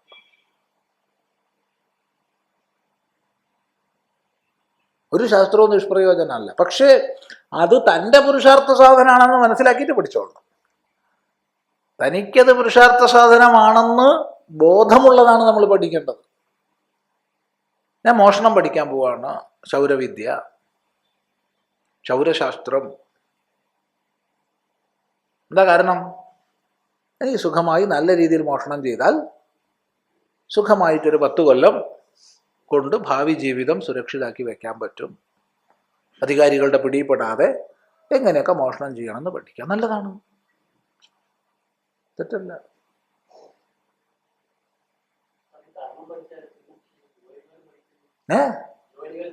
ജോലികളെല്ലാം തയ്യല് കാണിച്ചോണ്ടാ പറഞ്ഞു, വസ്ത്രം കാണിച്ചു. അതെ, തയ്യൽ മാത്രമല്ല, എല്ലാ കലകളും. 64 കലകളിൽ വസ്ത്രനിർമ്മാണം വരുന്നുണ്ട്, അലങ്കാരങ്ങളിൽ വരുന്നുണ്ട്, ഇൻറ്റീരിയർ ഡെക്കറേഷൻ വരുന്നുണ്ട്, ബ്യൂട്ടീഷ്യൻ വരുന്നുണ്ട്, പലതും, അക്കൗണ്ടിങ് വരുന്നുണ്ട്, ഓഡിറ്റിംഗ് വരുന്നുണ്ട്, എല്ലാം വരുന്നുണ്ട്. ഇന്നതൊന്നുമില്ല, എല്ലാ വിദ്യയും. ഗുണ്ടായിസം, നല്ലൊരു ഗുണ്ടാ നേതാവിൻ്റെ കീഴിൽ ശിക്ഷണം തേടിക്കഴിഞ്ഞാൽ നല്ലതാണ്. പക്ഷെ അത് എൻ്റെ പുരുഷാർത്ഥ സാധനം അവനവന് തോന്നിയിരിക്കണം. അപ്പൊ യവനെ പിടിച്ച് അകത്താക്കേണ്ടത് അവന്റെ പുരുഷാർത്ഥം അവന് തോന്നിയാൽ അവനോ ചെയ്യും, പോലീസ് തന്നെ ചെയ്യും, അതിന് നോട്ടമില്ല, അത് ചോദ്യമില്ല. എങ്കിലും അത് പ്രയോജനമില്ല എന്ന് പറഞ്ഞേക്കുന്നത്. ഏത് നിമിഷം പുരുഷാർത്ഥ സാധനം അല്ലാന്ന് തോന്നുന്നുണ്ട് അന്നേരം അത് ഉപേക്ഷിക്കണം. വ്യക്തമാണല്ലോ, ശരിയല്ലേ പറഞ്ഞത്?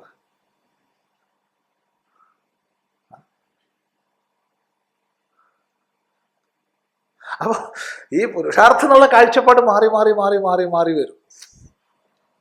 ഇന്നലെ പുരുഷാർത്ഥമായി തോന്നിയത് ഇന്ന് പുരുഷാർത്ഥമായിട്ട് അല്ല എന്ന് മനസ്സിലാവും. ധർമ്മവും പുരുഷാർത്ഥവും തമ്മിൽ വൈരുദ്ധ്യം വരില്ല. ഒരു ഘട്ടത്തിൽ വരും, സമ്മതിച്ചു. അത് നമ്മളിവിടെ പറഞ്ഞ് മടുത്ത ദൃഷ്ടാന്തത്തിൽ, അതുകൊണ്ട് ദൃഷ്ടാന്തം പറയുന്നില്ല, അമ്മയും കളിക്കോപ്പും തമ്മിൽ വൈരുദ്ധ്യം വന്നാൽ എന്ത് ചെയ്യും?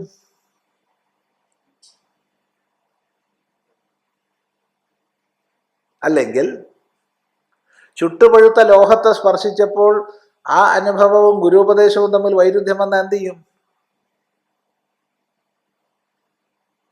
മനസ്സിലായിട്ടില്ല. എല്ലാം ഗുരുവിനോട് ചോദിച്ചിട്ട് വേണം എല്ലാം ചെയ്യാം. അപ്പോഴാ തീ കനൽ തൊട്ടത്. അപ്പോഴോ ഇനിയിപ്പോ ഗുരുവിനോട് ചോദിച്ചിട്ട് വേണോ കൈവലിക്കുക?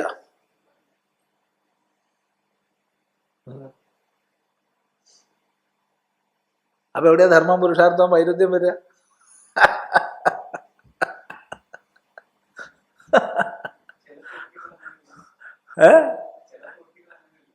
എന്ത്? അതെ, അത് തന്നെയാ പറഞ്ഞേ. വൈരുദ്ധ്യം ഒരു ഘട്ടം വരെ ഉണ്ടാവും. ഇപ്പൊ ചെറിയൊരു ചൂട് ആണെങ്കിൽ ഗുരുനാഥ കൈ എടുക്കണോ വേണ്ടയോ എന്ന് ചോദിക്കാം, ഗുരുപദേശം അനുസരിച്ച് എടുക്കാം. കനല് തൊട്ട് കഴിഞ്ഞാൽ ആരാ ഗുരുനാഥനോട് ചോദിച്ചിട്ട് കൈ എടുക്കാൻ പോണ അറിയില്ല. അവിടെ വൈരുദ്ധ്യം ഇല്ല.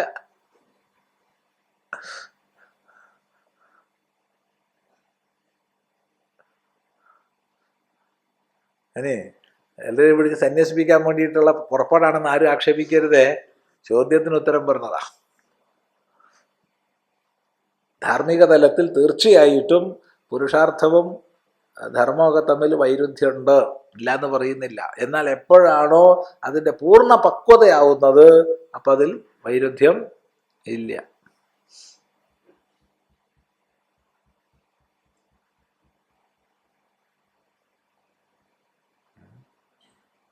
അല്ലേ? എല്ലാത്തിലും അങ്ങനെ തന്നെയാ. നമ്മൾ മൂത്രമൊഴിക്കാൻ തോന്നുന്നുണ്ട്, അപ്പം സ്ഥലം നോക്കണം, അതിനുചിതമായ സ്ഥലം നോക്കണം. സൂര്യാഭിമുഖമായിട്ട് മൂത്രമൊഴിക്കാൻ പാടില്ല. എന്തോ സൂര്യൻ നറുക്കിരുന്നിട്ട് മൂത്രമൊഴിക്കുക? അതൊന്നുമില്ല, അത് പാടില്ല. ആൾക്കാരുടെ അടുത്ത് മറഞ്ഞൊക്കെ ഇരുന്നിട്ട് ജനങ്ങൾ കാണെ ശൗചം ചെയ്യുന്നില്ല. ഇങ്ങനെയൊക്കെയാ. ഇതൊക്കെ ഒരു പരിധി വരെയല്ലേ ഉള്ളൂ. അത് കഴിഞ്ഞാലോ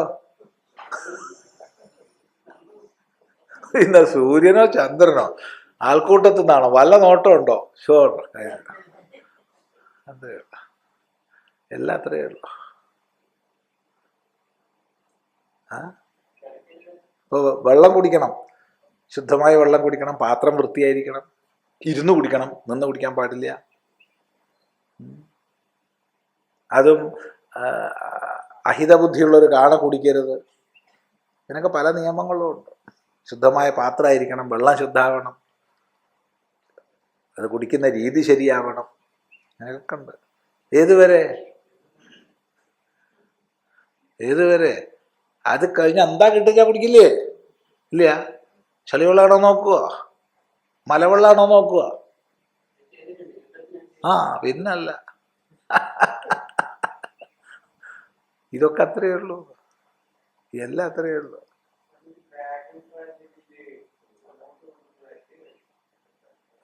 ഉണ്ടാവും, എല്ലാം ഉണ്ടാവും. ശരി. അപ്പം അതുകൊണ്ട് വിരുദ്ധതയൊക്കെ ഒരു ഘട്ടം വരെ ഉണ്ടാവുള്ളൂ. അത് കഴിഞ്ഞാൽ പിന്നെ വിരുദ്ധതയൊന്നും ഇല്ല.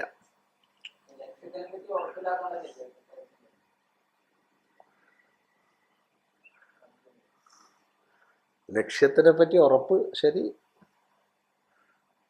ഉറപ്പ് എന്നുള്ളത് ആ ഘട്ടവും പോരാ. എനിക്ക് മൂത്രം ഒഴിക്കണം എന്ന് ഉറപ്പാണ്, അതുകൊണ്ട് മാത്രം നേരത്തെ പറഞ്ഞൊന്നും തെറ്റിക്കുകയൊന്നുമില്ല, അതൊക്കെ നോക്കിയിട്ട് തന്നെയാണ് ഒഴിക്കുക. എനിക്ക് വെള്ളം കുടിക്കണമെന്ന് ഉറപ്പാണ്, പക്ഷേ അതൊക്കെ നോക്കിയിട്ടേ കുടിക്കുള്ളൂ ഒരു ഘട്ടം വരെ. അത് കഴിഞ്ഞാൽ അതിനൊന്നും പ്രസക്തിയില്ല. തന്നെയാ പറഞ്ഞത്. 1 കോടി രൂപ നമ്മൾ കൊണ്ടുപോവുകയാണ്, 1 കോടി രൂപ ഉണ്ട് ഒരു ബ്രീഫ് കേസിൽ. അത് കിട്ടാൻ പെടാപ്പാട് എത്രയാ പെട്ടെ, എത്ര കഷ്ടപ്പെട്ടിട്ട് അത് കിട്ടിയേ. അപ്പോഴാ വെള്ളത്തിൽ വീണത്, മുറുക്കി പിടിച്ചിട്ടുണ്ട്, ആണ്ടാണ്ട് പോവുകയാണ്. എങ്ങനെയെങ്കിലും ഒരു അല്പശ്വാസം വേണം, കഴിയുന്നതും നമ്മളെ പിടിക്കും, ഇല്ലേ? കഴിയുന്നതും പിടിക്കും. അത് കഴിഞ്ഞാലോ പിന്നെ ശ്വാസമാണോ, ഒരു വിലയില്ലാത്ത ശ്വാസത്തിനാണോ വില, അല്ല 1 കോടി രൂപയ്ക്കാണോ വില, അറിയില്ല. ഒരു വിലയില്ലാത്ത ശ്വാസം. പിന്നല്ല, ഇപ്പൊ അതിന് വില കൽപ്പിക്കുന്നില്ല നമ്മൾ ശ്വാസത്തിന്, വെറുതെ കിട്ടുന്നതാ, അടിച്ചു കയറ്റുകയാണ്. അത് പരിധി കഴിഞ്ഞാ 1 കോടിയും വേണ്ട, 10 കോടിയും വേണ്ട, ഒക്കെ വിട്ടു. എങ്ങനെയെങ്കിലും ഒന്ന് പുറത്തെത്തിയിട്ട് കൈ കൊണ്ട് നീന്താൻ ശ്രമിച്ച്,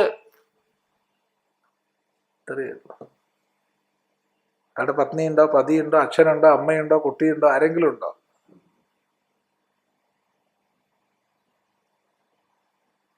സ്വാമി, ഇത് കുടുംബമൊക്കെ ഇല്ലാണ്ടാക്കുന്ന പരിപാടിയല്ലേ പറയണത്. ആരെങ്കിലും പറഞ്ഞോ ഇവിടെ ഒന്ന് പഠിക്കാൻ? അത് വേറെ, ഇത് വേറെ, ആ തലം വേറെ, ഈ തലം വേറെ. അപ്പൊ മറ്റൊന്ന് ജ്ഞാതവ്യം അവശേഷ്യത, അറിയപ്പെടേണ്ടതായിട്ടൊന്നും ശേഷിക്കുന്നില്ല അവിടെ. അതെന്താ അവിടെ എന്താ ഉള്ളത്, ഇവിടെ എന്താ ഉള്ളത്? അവിടെ ജ്ഞാതവ്യമില്ല. പുരുഷാർത്ഥ സാധനം അത് പറഞ്ഞപ്പോഴേ ഇതൊക്കെ പറഞ്ഞേ. അവശേഷോ ഭവതീതി, ഒന്നും അവശേഷിക്കുന്നില്ല പുരുഷാർത്ഥ സാധനം. അതുവരെ നമ്മൾ പുരുഷാർത്ഥ സാധനം തേടിക്കൊണ്ടേയിരിക്കും, ഒന്നുപേക്ഷിച്ച് അടുത്തത്, ഒന്നുപേക്ഷിച്ച് അടുത്തത് എന്ന വിധം പോയിക്കൊണ്ടേയിരിക്കും. അതുകൊണ്ട് മത്തത്വജ്ഞഃ, എൻ്റെ പാരമാർത്ഥികമായ തത്വത്തെ അറിഞ്ഞിരിക്കുന്നവൻ യാതൊരാളോ സഹസർവജ്ഞോ ഭവതി, അവൻ സർവജ്ഞനാകുന്നു ഇത്യർത്ഥഃ. അതഃ വിശിഷ്ടഫലത്വാ ദുർലഭം ജ്ഞാനം. ഇത്ര വിശിഷ്ടഫലമായതുകൊണ്ട് ഈ ജ്ഞാനം വളരെ വളരെ വളരെ വളരെ ദുർലഭമാണ്. ഇപ്പൊ ദുർലഭമാണെന്ന് പറയുമ്പോൾ അത് നേടിയെടുക്കാൻ വേണ്ടി അത്രയ്ക്കധികം ജാഗ്രത സാധകന്റെ ഭാഗത്തുണ്ടാവും. അപ്പൊ അഭിമുഖീകരിക്കാൻ വേണ്ടി പറഞ്ഞു, ഇനി ശ്രദ്ധാധിക്യം ഉണ്ടാവാൻ വേണ്ടി പറയുകയാണ്. അല്ലാണ്ട് ഇത് എളുപ്പാന്ന് വിചാരിച്ചു പോയാൽ സംഗതി പ്രശ്നമാവും.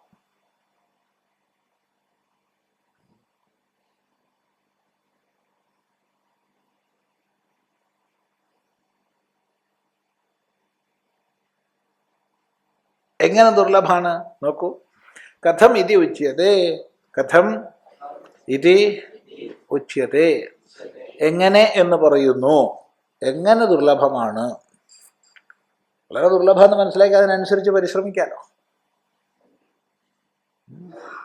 മനുഷ്യാണാം സഹസ്രേഷു കശ്ചിത് യതതി സിദ്ധയേ യതതാമപി സിദ്ധാനാം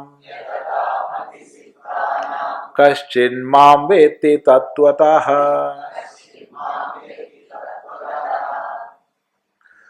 മനുഷ്യാണാം സഹസ്രേഷു, മനുഷ്യാണാം സഹസ്രേഷു, മനുഷ്യന്മാരുടെ സഹസ്രേഷു, ആയിരങ്ങളിൽ, മനുഷ്യന്മാരുടെ ആയിരങ്ങളിൽ വെച്ചാൽ ആയിരക്കണക്കിന് മനുഷ്യന്മാരുടെ കൂട്ടത്തിൽ കശ്ചിത് ഏതോ ഒരാൾ സിദ്ധയെ യതതി സിദ്ധിക്കായിക്കൊണ്ട് യത്നിക്കുന്നു. അപ്പൊ ഇവിടെ പറഞ്ഞ സിദ്ധി ഏതാന്നുള്ളത് തെറ്റിദ്ധരിക്കരുത്. ഇവിടെ മറ്റ് ബാഹ്യമായ സിദ്ധികളൊന്നുമല്ല. കാരണം യത് ജ്ഞാത്വാ നേഹ ഭൂയോന്യത് ജ്ഞാതവ്യം എന്നുള്ളത്, അവശിഷ്യത എന്നുള്ളതാണ് ഇവിടുത്തെ സിദ്ധി. യാതൊന്നിനെ അറിഞ്ഞാൽ പിന്നെ അറിയേണ്ടതായിട്ടൊന്നില്ല എന്നുള്ളതാണ് ഇവിടുത്തെ സിദ്ധി. ഈ സിദ്ധിക്കായിക്കൊണ്ട് ആയിരക്കണക്കിന് മനുഷ്യന്മാരിൽ ഒരാൾ പരിശ്രമിക്കുന്നു. അല്ലാണ്ട് സിദ്ധി എന്നൊക്കെ പറഞ്ഞാൽ വേറെ പല സിദ്ധിയും നമ്മളെ മനസ്സിൽ വരും.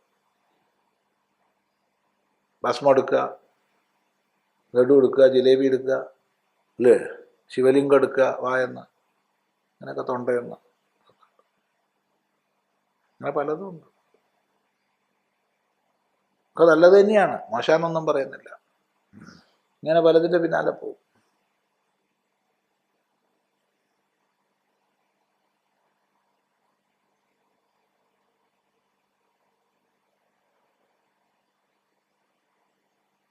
അപ്പൊ ഇവിടെ പറയുന്ന സിദ്ധി യത് ജ്ഞാത്വാ നേഹ ഭൂയോന്യത് ജ്ഞാതവ്യം അവശിഷ്യത എന്നുള്ള സിദ്ധിയാണ്. ഈ സിദ്ധിക്കായിക്കൊണ്ട് ആയിരക്കണക്കിന് മനുഷ്യന്മാരിൽ ഒരാൾ യത്നിക്കുന്നു.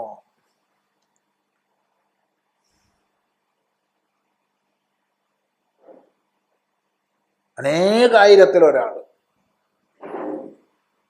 ബാക്കി എല്ലാവരും സാമാന്യമായി വിഷയങ്ങളുടെ പിന്നാലെ അത് കിട്ടിയാൽ എന്ന് പറഞ്ഞ് പലതിൻ്റെ പിന്നാലെ ഓടുന്നു. എല്ലാവരും സുഖം തന്നെയാണ് നോക്കുന്നത്, അതിൽ സംശയമൊന്നുമില്ല.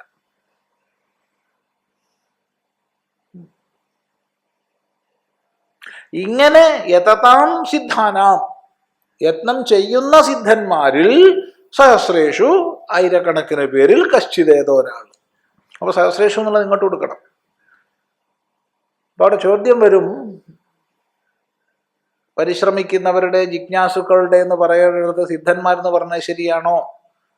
അപ്പൊ പറയുന്നു, ഈ ജ്ഞാനസിദ്ധിക്കായിക്കൊണ്ട് ശ്രമിക്കുക എന്നുള്ളത് തന്നെ ഒരു സിദ്ധിയാണ്. ജ്ഞാനസിദ്ധിക്കായിക്കൊണ്ട് പരിശ്രമിക്കുക എന്നുള്ളത് തന്നെ ഒരു സിദ്ധിയാണ്. അതുകൊണ്ടാണ് അവർ സിദ്ധന്മാരെന്ന് പറഞ്ഞത്, അല്ലാണ്ട് ജ്ഞാനസിദ്ധിയിലേക്ക് ഉയർന്നുകൊണ്ടല്ല. അനേക ജന്മങ്ങളിൽ ചെയ്ത സാധനയുടെ പരിപക്വമായ സിദ്ധിയിലെ ഒരാൾക്ക് തത്വവിജ്ഞാനത്തിലേക്ക് ആഭിമുഖ്യം തന്നെ വരൂ.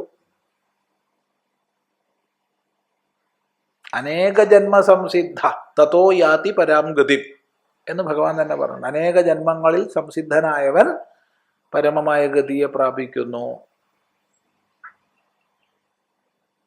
ഓർമ്മിക്കുക, ഇവിടെ ഓരോ അത്തരം വാക്യങ്ങൾ ഘടിപ്പിക്കേണ്ടത് ഘടിപ്പിച്ച് ചിന്തിക്കുക. അപ്പോൾ അതുകൊണ്ടാണ് യത്നം ചെയ്യുന്ന സാധകനെ പോലും ഇവിടെ സിദ്ധൻ എന്ന് പറഞ്ഞത്. അത് തന്നെ ഒരു സിദ്ധിയാണ്.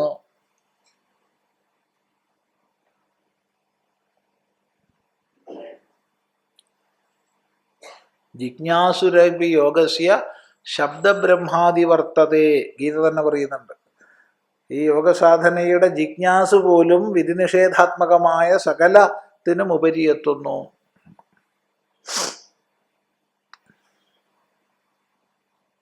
അപ്പോ ആയിരക്കണക്കിന് പേരിൽ ഒരാൾ ജ്ഞാനസിദ്ധിക്കായി പരിശ്രമിക്കുന്നു. അങ്ങനെ ജ്ഞാനസിദ്ധിക്കായി പരിശ്രമിക്കുന്ന ആയിരക്കണക്കിന് ഒരാൾ വാസ്തവത്തിൽ എന്നെ താത്വികമായി അറിയുന്നു. എന്തറിയുന്നത്? യത് ജ്ഞാത്വാനേഹ ഭൂയോന്യജ്ഞാതവ്യം അവശിഷ്യതേ, എന്തറിഞ്ഞാൽ പിന്നെ അറിയേണ്ടതായിട്ടൊന്നും ശേഷിക്കുന്നില്ലയോ, ആ അറിവിലേക്ക് എത്തുന്നു. എല്ലാത്തിലും പര്യാപ്ത ബുദ്ധി, തൃപ്തി, നിത്യതൃപ്തിയാണ്. എല്ലായി സന്തോഷം.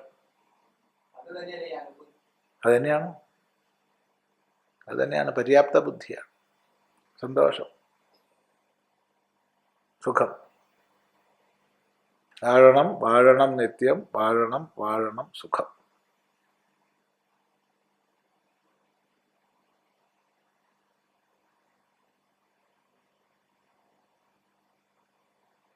ഇതിൽ പറഞ്ഞ് എന്താ പറയാൻ?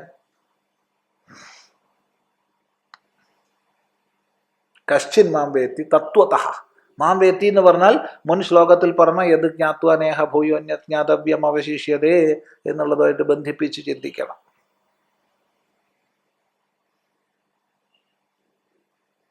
കാരണം മറ്റെല്ലാം അപ്രസക്തമാകും.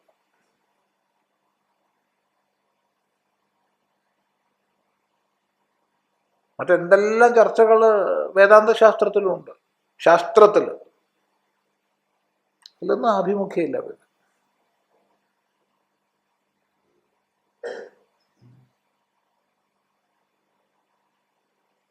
പണ്ഡിതന്മാരാവക വിഷയങ്ങളിലൊക്കെ വ്യാപരിക്കട്ടെ.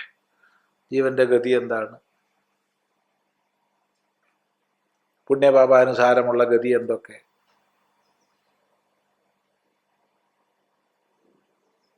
ഉത്തരായണ ദക്ഷിണായനാദി ഭേദങ്ങൾ എങ്ങനെയൊക്കെ, പുനരാഗമനം എങ്ങനെ, ധാരാളം വിഷയങ്ങളുണ്ട്. അതെല്ലാം ചർച്ച ചെയ്യണ്ടേ. ഇവിടെ അതിലൊന്നും താല്പര്യമില്ല. എല്ലാം സന്തോഷം.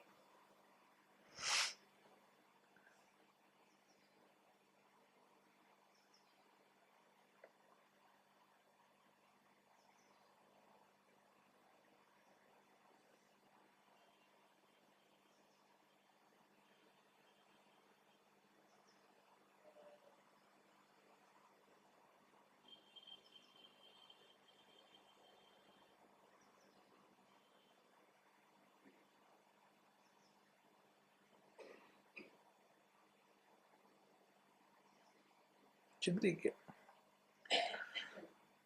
മനുഷ്യാണാം സഹസ്രേഷു കശ്ചിത് യതതി സിദ്ധയെ യതതാമപി സിദ്ധാനാം കശ്ചിൻ മാം വേത്തി തത്വതഃ. ഹേ അർജുന, ഇത്ര ദുർലഭമാണ് ഈ ജ്ഞാനം. അതാണ് സ്വാനുഭവയുക്തമായി ഞാൻ നിനക്ക് പറഞ്ഞു തരാൻ പോണത്. അതുകൊണ്ട് വളരെ ശ്രദ്ധിച്ചോളൂ, കരുതലോടുകൂടി ജീവിച്ചോളൂ എന്നർത്ഥം. നോക്കൂ, മനുഷ്യാണാം മധ്യേ സഹസ്രേഷു അനേകേഷു കശ്ചിത് യതതി പ്രയത്നം കരോതി സിദ്ധയേ സിദ്ധ്യർത്ഥം. തേഷാം യതതാമപി സിദ്ധാനാം സിദ്ധ ഏവ ഹി തേ യേ മോക്ഷായ യതന്തേ തേഷാം കശ്ചിദേവ മാം വേത്തി തത്വതഃ യഥാവത്. മനുഷ്യാണാം മധ്യേ സഹസ്രേഷു അനേകേഷു കശ്ചിത് യതതി പ്രയത്നം കരോതി സിദ്ധയേ സിദ്ധ്യർത്ഥം തേഷാം യതതാം അപി സിദ്ധാനാം സിദ്ധ ഏവ ഹി തേ യേ മോക്ഷായ യതന്തേ തേഷാം കശ്ചിദേവ മാം വേത്തി തത്വതഃ യഥാവത്. അപ്പം മനുഷ്യന്മാരുടെ അനേകേഷു, സഹസ്രേഷു എന്നുള്ളത് 1000 എന്നുള്ള അർത്ഥത്തിലല്ല, അനേകായിരം പേരിൽ ഒരാൾ. ബാക്കിയുള്ളവർക്ക് ഈ ജ്ഞാനം അപ്രസക്തമാണ്.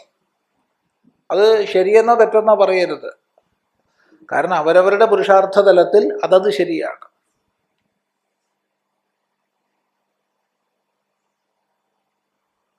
നമ്മൾ ആദ്യം മാറ്റേണ്ടത് ഈ തെറ്റെന്ന് പറയുന്നതിനെയാണ്. അത് തെറ്റാണ്, ഇത് തെറ്റാണെന്ന് പറയാനാണ് നമുക്ക് താല്പര്യം. എന്തിൻ്റെ അടിസ്ഥാനത്തിലാണ് നമ്മൾ പറയുന്നത്? നമ്മുടെ അടിസ്ഥാനത്തിൽ എല്ലാത്തിനെയും വിലയിരുത്തണ്ടേ? നീ ആര്?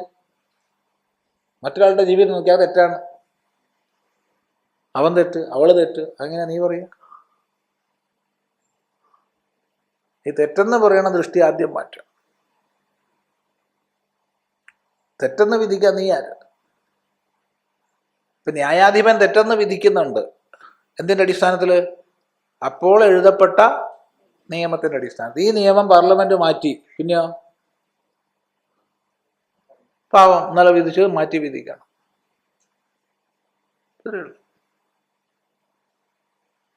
അപ്പൊ ആപേക്ഷികമാണ് ഈ തെറ്റും ശരിയൊക്കെ. പല ഘടകങ്ങളുടെ അപേക്ഷയിലാണ്, പല ഘടകങ്ങളുടെ അപേക്ഷയിൽ.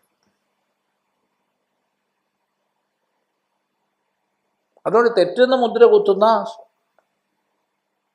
രീതി ആദ്യം നമ്മൾ മാറ്റണം. അത് വിവേകാനന്ദ സ്വാമികൾ ആവർത്തിക്കുന്നുണ്ട്. വാസ്തവത്തിൽ തെറ്റെന്നൊന്നുമില്ല, ചെറിയ ശരി വലിയ ശരി എന്നിട്ട് വിളിച്ചോളൂ എന്നാണ് പറയുന്നത്. നിങ്ങൾ അങ്ങനെ വിളിക്കണം എന്നുണ്ടെങ്കിൽ ഒന്നിനെ അങ്ങനെ ഗ്രേഡ് ചെയ്യേണ്ട ആവശ്യമില്ല. ഇനി നിങ്ങൾക്ക് നിർബന്ധമാണെങ്കിൽ ഇതിനേക്കാൾ കുറച്ചും കൂടി വലിയ ശരിയാണ്, അതിനേക്കാൾ കുറച്ചും കൂടി വലിയ ശരി. തെറ്റെന്ന് എന്തിനെ പറയും? എന്തിൻ്റെ അപേക്ഷയിൽ തെറ്റ്? ഒന്നിന് തെറ്റ് മറ്റൊന്നിന് ശരിയാവും. ഉം. ഉം.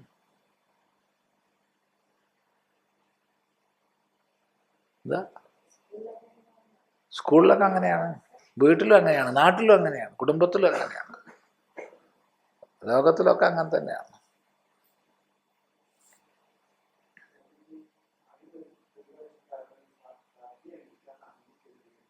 ആ സത്യാനുഷ്ഠാനം അന്ന് ശരിയാണ്, ആരുമല്ല.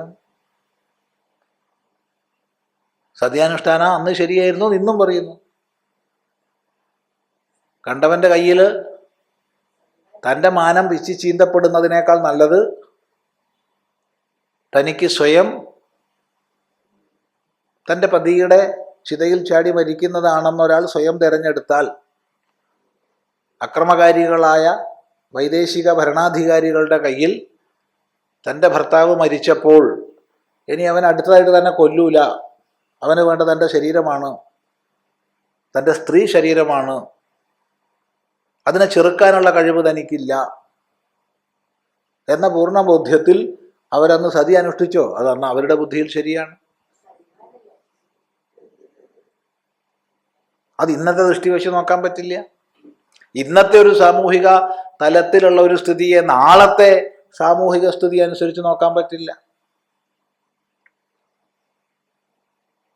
ഇന്ന് ശരിയെന്ന് സമൂഹം പറയണത് നാളെ ശരിയെന്ന് പറയുമോ? പറയില്ല. ഇന്നലെ ശരിയെന്ന് പറഞ്ഞ പലതും ഇന്ന് പറയുന്നില്ലല്ലോ.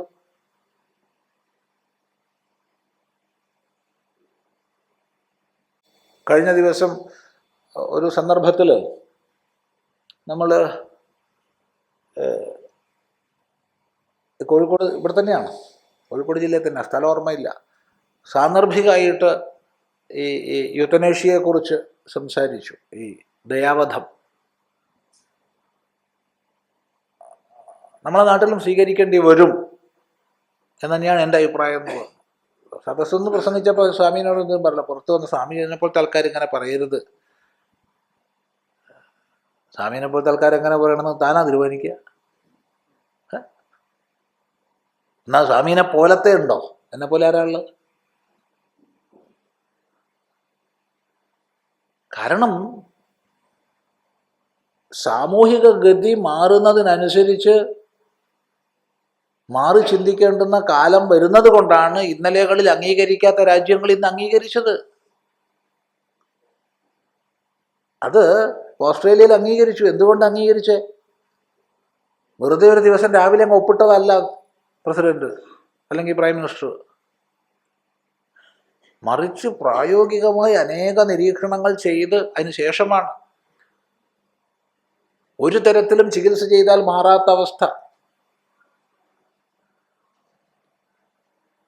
ഒരു വേദനാസംഹാരിയും ഫലിക്കില്ല, റേഡിയേഷനും ശസ്ത്രക്രിയയും ഒക്കെ കഴിഞ്ഞു, നോക്കാൻ ആളില്ല, ഒരു മനുഷ്യൻ തിരിഞ്ഞു നോക്കാനില്ല, അവൻ്റെ സ്വത്ത് മുഴുവൻ തട്ടിയെടുത്തിട്ടുണ്ട്, അല്ലെങ്കിൽ സ്വത്ത് നഷ്ടപ്പെട്ടു, അല്ലെങ്കിൽ ഒന്നുമില്ല, ഒന്ന് ഇളകി കിടക്കാൻ വയ്യ, ദേഹത്ത് വേദനിപ്പിച്ചുകൊണ്ട് അരിക്കുന്ന പുഴുവെ തട്ടി മാറ്റാൻ പോലും കഴിവില്ല. ആ കഷ്ടപ്പാടിൽ ഒന്ന് മരിച്ചു കിട്ടിയാൽ മതി എന്ന് ആഗ്രഹിച്ച് അയാൾക്ക് മരണം. അവിടെ നിങ്ങളുടെ വിശ്വാസമോ മതവിശ്വാസമോ ഒന്നും അല്ല പ്രധാനം. നാളെ വരില്ല എന്നാര് പറഞ്ഞു? ഇയാൾ ആവശ്യപ്പെട്ടാലേ കൊല്ലുന്നുള്ളൂ, അല്ലെങ്കിൽ കൊല്ലില്ല. അത് അയാൾക്ക് തന്നെ പഠിപ്പിക്കുന്നു, ഇങ്ങനെയാണ് നിങ്ങൾ ഇഞ്ചക്ഷൻ ചെയ്യേണ്ടത്, ഇതാണ് മരുന്ന്, അങ്ങനെ ചെയ്തോളൂ, അല്ലെങ്കിൽ ഞാൻ ചെയ്തു തരാം നിങ്ങൾക്ക് വേണ്ടിയിട്ട്. അംഗീകരിക്കേണ്ടി വന്നു. അതിനല്ലേ പറഞ്ഞത്, ചെയ്യണം എന്നല്ല പറഞ്ഞത്, നാളെ ചെയ്യുന്ന കാലം വരുന്നാ പറഞ്ഞേ. ആ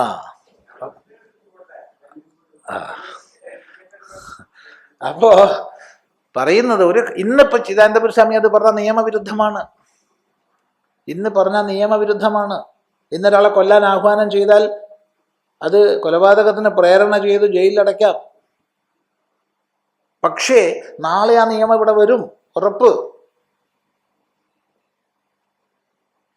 ഒരു 30 കൊല്ലം മുമ്പ് നമ്മൾ ഇവിടെ ഇരുന്നിട്ട് ലിവിങ് ടുഗദറിനെ കുറിച്ച് പറഞ്ഞാൽ എന്ത് വൃത്തികെട്ടവനാന്ന് പറയുമായിരുന്നു. ഇന്ന് പറയില്ല. ഇന്ന് നിയമം മുഖേന ലിവിങ് ടുഗദർ അംഗീകരിക്കപ്പെട്ടു. സമൂഹ മനസ്സതിനെ സ്വീകരിച്ചു. ഇനിയിപ്പോൾ അവിടെ എന്താ സുരക്ഷിതത്വത്തിന് വേണ്ടതെന്ന് മാത്രമേ ചിന്തിക്കണ്ടൂ.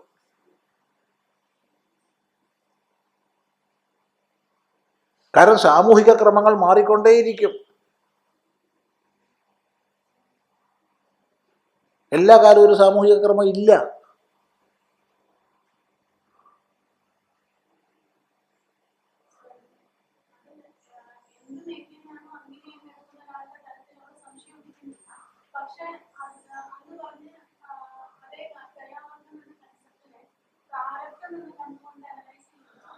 പ്രാരബ്ധം ഒക്കെ ശരി. അത് അങ്ങനെ അന്നേരം ഉടനെ നമുക്ക് പണിയില്ലല്ലോ. പ്രാരബ്ധം അവന്റെ പ്രാരബ്ധം അതാണ്, അതുകൊണ്ട് അത് വന്നതെന്ന് പറയില്ലേ. പിന്നെന്താ? അതാണ് അവന്റെ പ്രാരബ്ധം എന്ന് പറയുന്നത്. അല്ലെങ്കിൽ മരുന്ന് കുത്തിവെക്കാൻ സ്ഥിതി ഉണ്ടാവുമോ? കുത്തിവെച്ചാൽ ചാവുമോ എന്നൊക്കെ ചോദിക്കൂലേ. അപ്പൊ അതുകൊണ്ട് ഇത് പറയുന്ന സാമൂഹികമായ എല്ലാം തന്നെ, ധർമ്മം അധർമ്മം എന്നിവയെല്ലാം തന്നെ മാറ്റങ്ങൾക്ക് വിധേയമാണ്. ഒരു കാലഘട്ടത്തിൽ, ഒരു ദേശത്തിൽ, ഒരു സാമൂഹിക അവബോധം നൽകിയ ബുദ്ധിയിൽ ഇരുന്നു കൊണ്ട് ചിന്തിക്കുന്നതല്ല മറ്റൊരു കാലത്ത്, മറ്റൊരു ദേശത്ത്, മറ്റൊരു സാമൂഹിക അവബോധം നൽകുന്ന ബുദ്ധി. ഇത്രയും പറഞ്ഞിട്ടുള്ളൂ, വേറൊന്നും പറഞ്ഞിട്ടില്ല. അത് മാറിക്കൊണ്ടേയിരിക്കും. അതിരിക്കട്ടെ.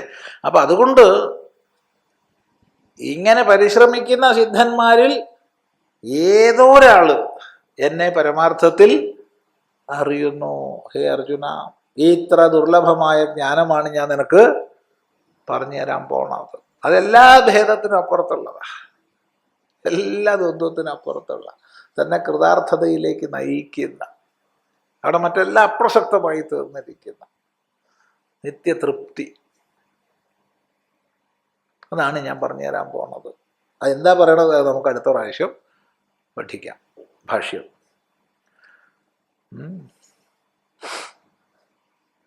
ഇത് ഇത്രയും വലിയ കേമാവുമ്പോൾ പെട്ടെന്ന് കിട്ടുമെന്ന് വിചാരിക്കണ്ട. കാരണം ഇനി പറയാൻ പോണ അങ്ങനത്തെ ഒന്നും അല്ല. ഇനി പ്രകൃതിയെക്കുറിച്ചാണ് പറയാൻ പോണത്. അപ്പൊ ഇതാണ് ഭഗവാന്റെ ഒരു തട്ടിപ്പേ. നേരത്തെ നാലാം അധ്യായത്തില് ഇതാ ഞാൻ നിനക്ക് പരമമായ ജ്ഞാനം പറഞ്ഞു തരാൻ പോവാണ്, ഇതറിഞ്ഞു കഴിഞ്ഞാൽ പിന്നെ മറ്റൊന്നും അറിയേണ്ടതില്ല എന്നൊക്കെ പറഞ്ഞിട്ട് നമ്മളിങ്ങനെ പ്രതീക്ഷിച്ചിരിക്കുമ്പോൾ ഭഗവാൻ പറഞ്ഞു അത് അറിയേണ്ടതിൽ നിന്ന് അറിഞ്ഞോളൂ. തദ്വിധി പ്രണിപാതേന പരിപ്രശ്നേന സേവയ ഉപദേക്ഷ്യത്തെ ജ്ഞാനം ജ്ഞാനിന തത്വദർശിന. ഇതൊരു തട്ടിപ്പാ നോക്കൂ. അതുപോലത്തേക്കൊക്കെ നമ്മളെ പിടിച്ച് കയറ്റിയിട്ട് പറയാൻ പോണത് പ്രകൃതിയെക്കുറിച്ചാണ്. അങ്ങനെ പതുക്കെ പ്രകൃതിയിലൂടെ അതിനപ്പുറത്തുള്ള തത്വത്തിലേക്ക് വിരൽ ചൂണ്ടുക. അതാണ് വേദാന്തത്തിൻ്റെ പ്രബോധന രീതി.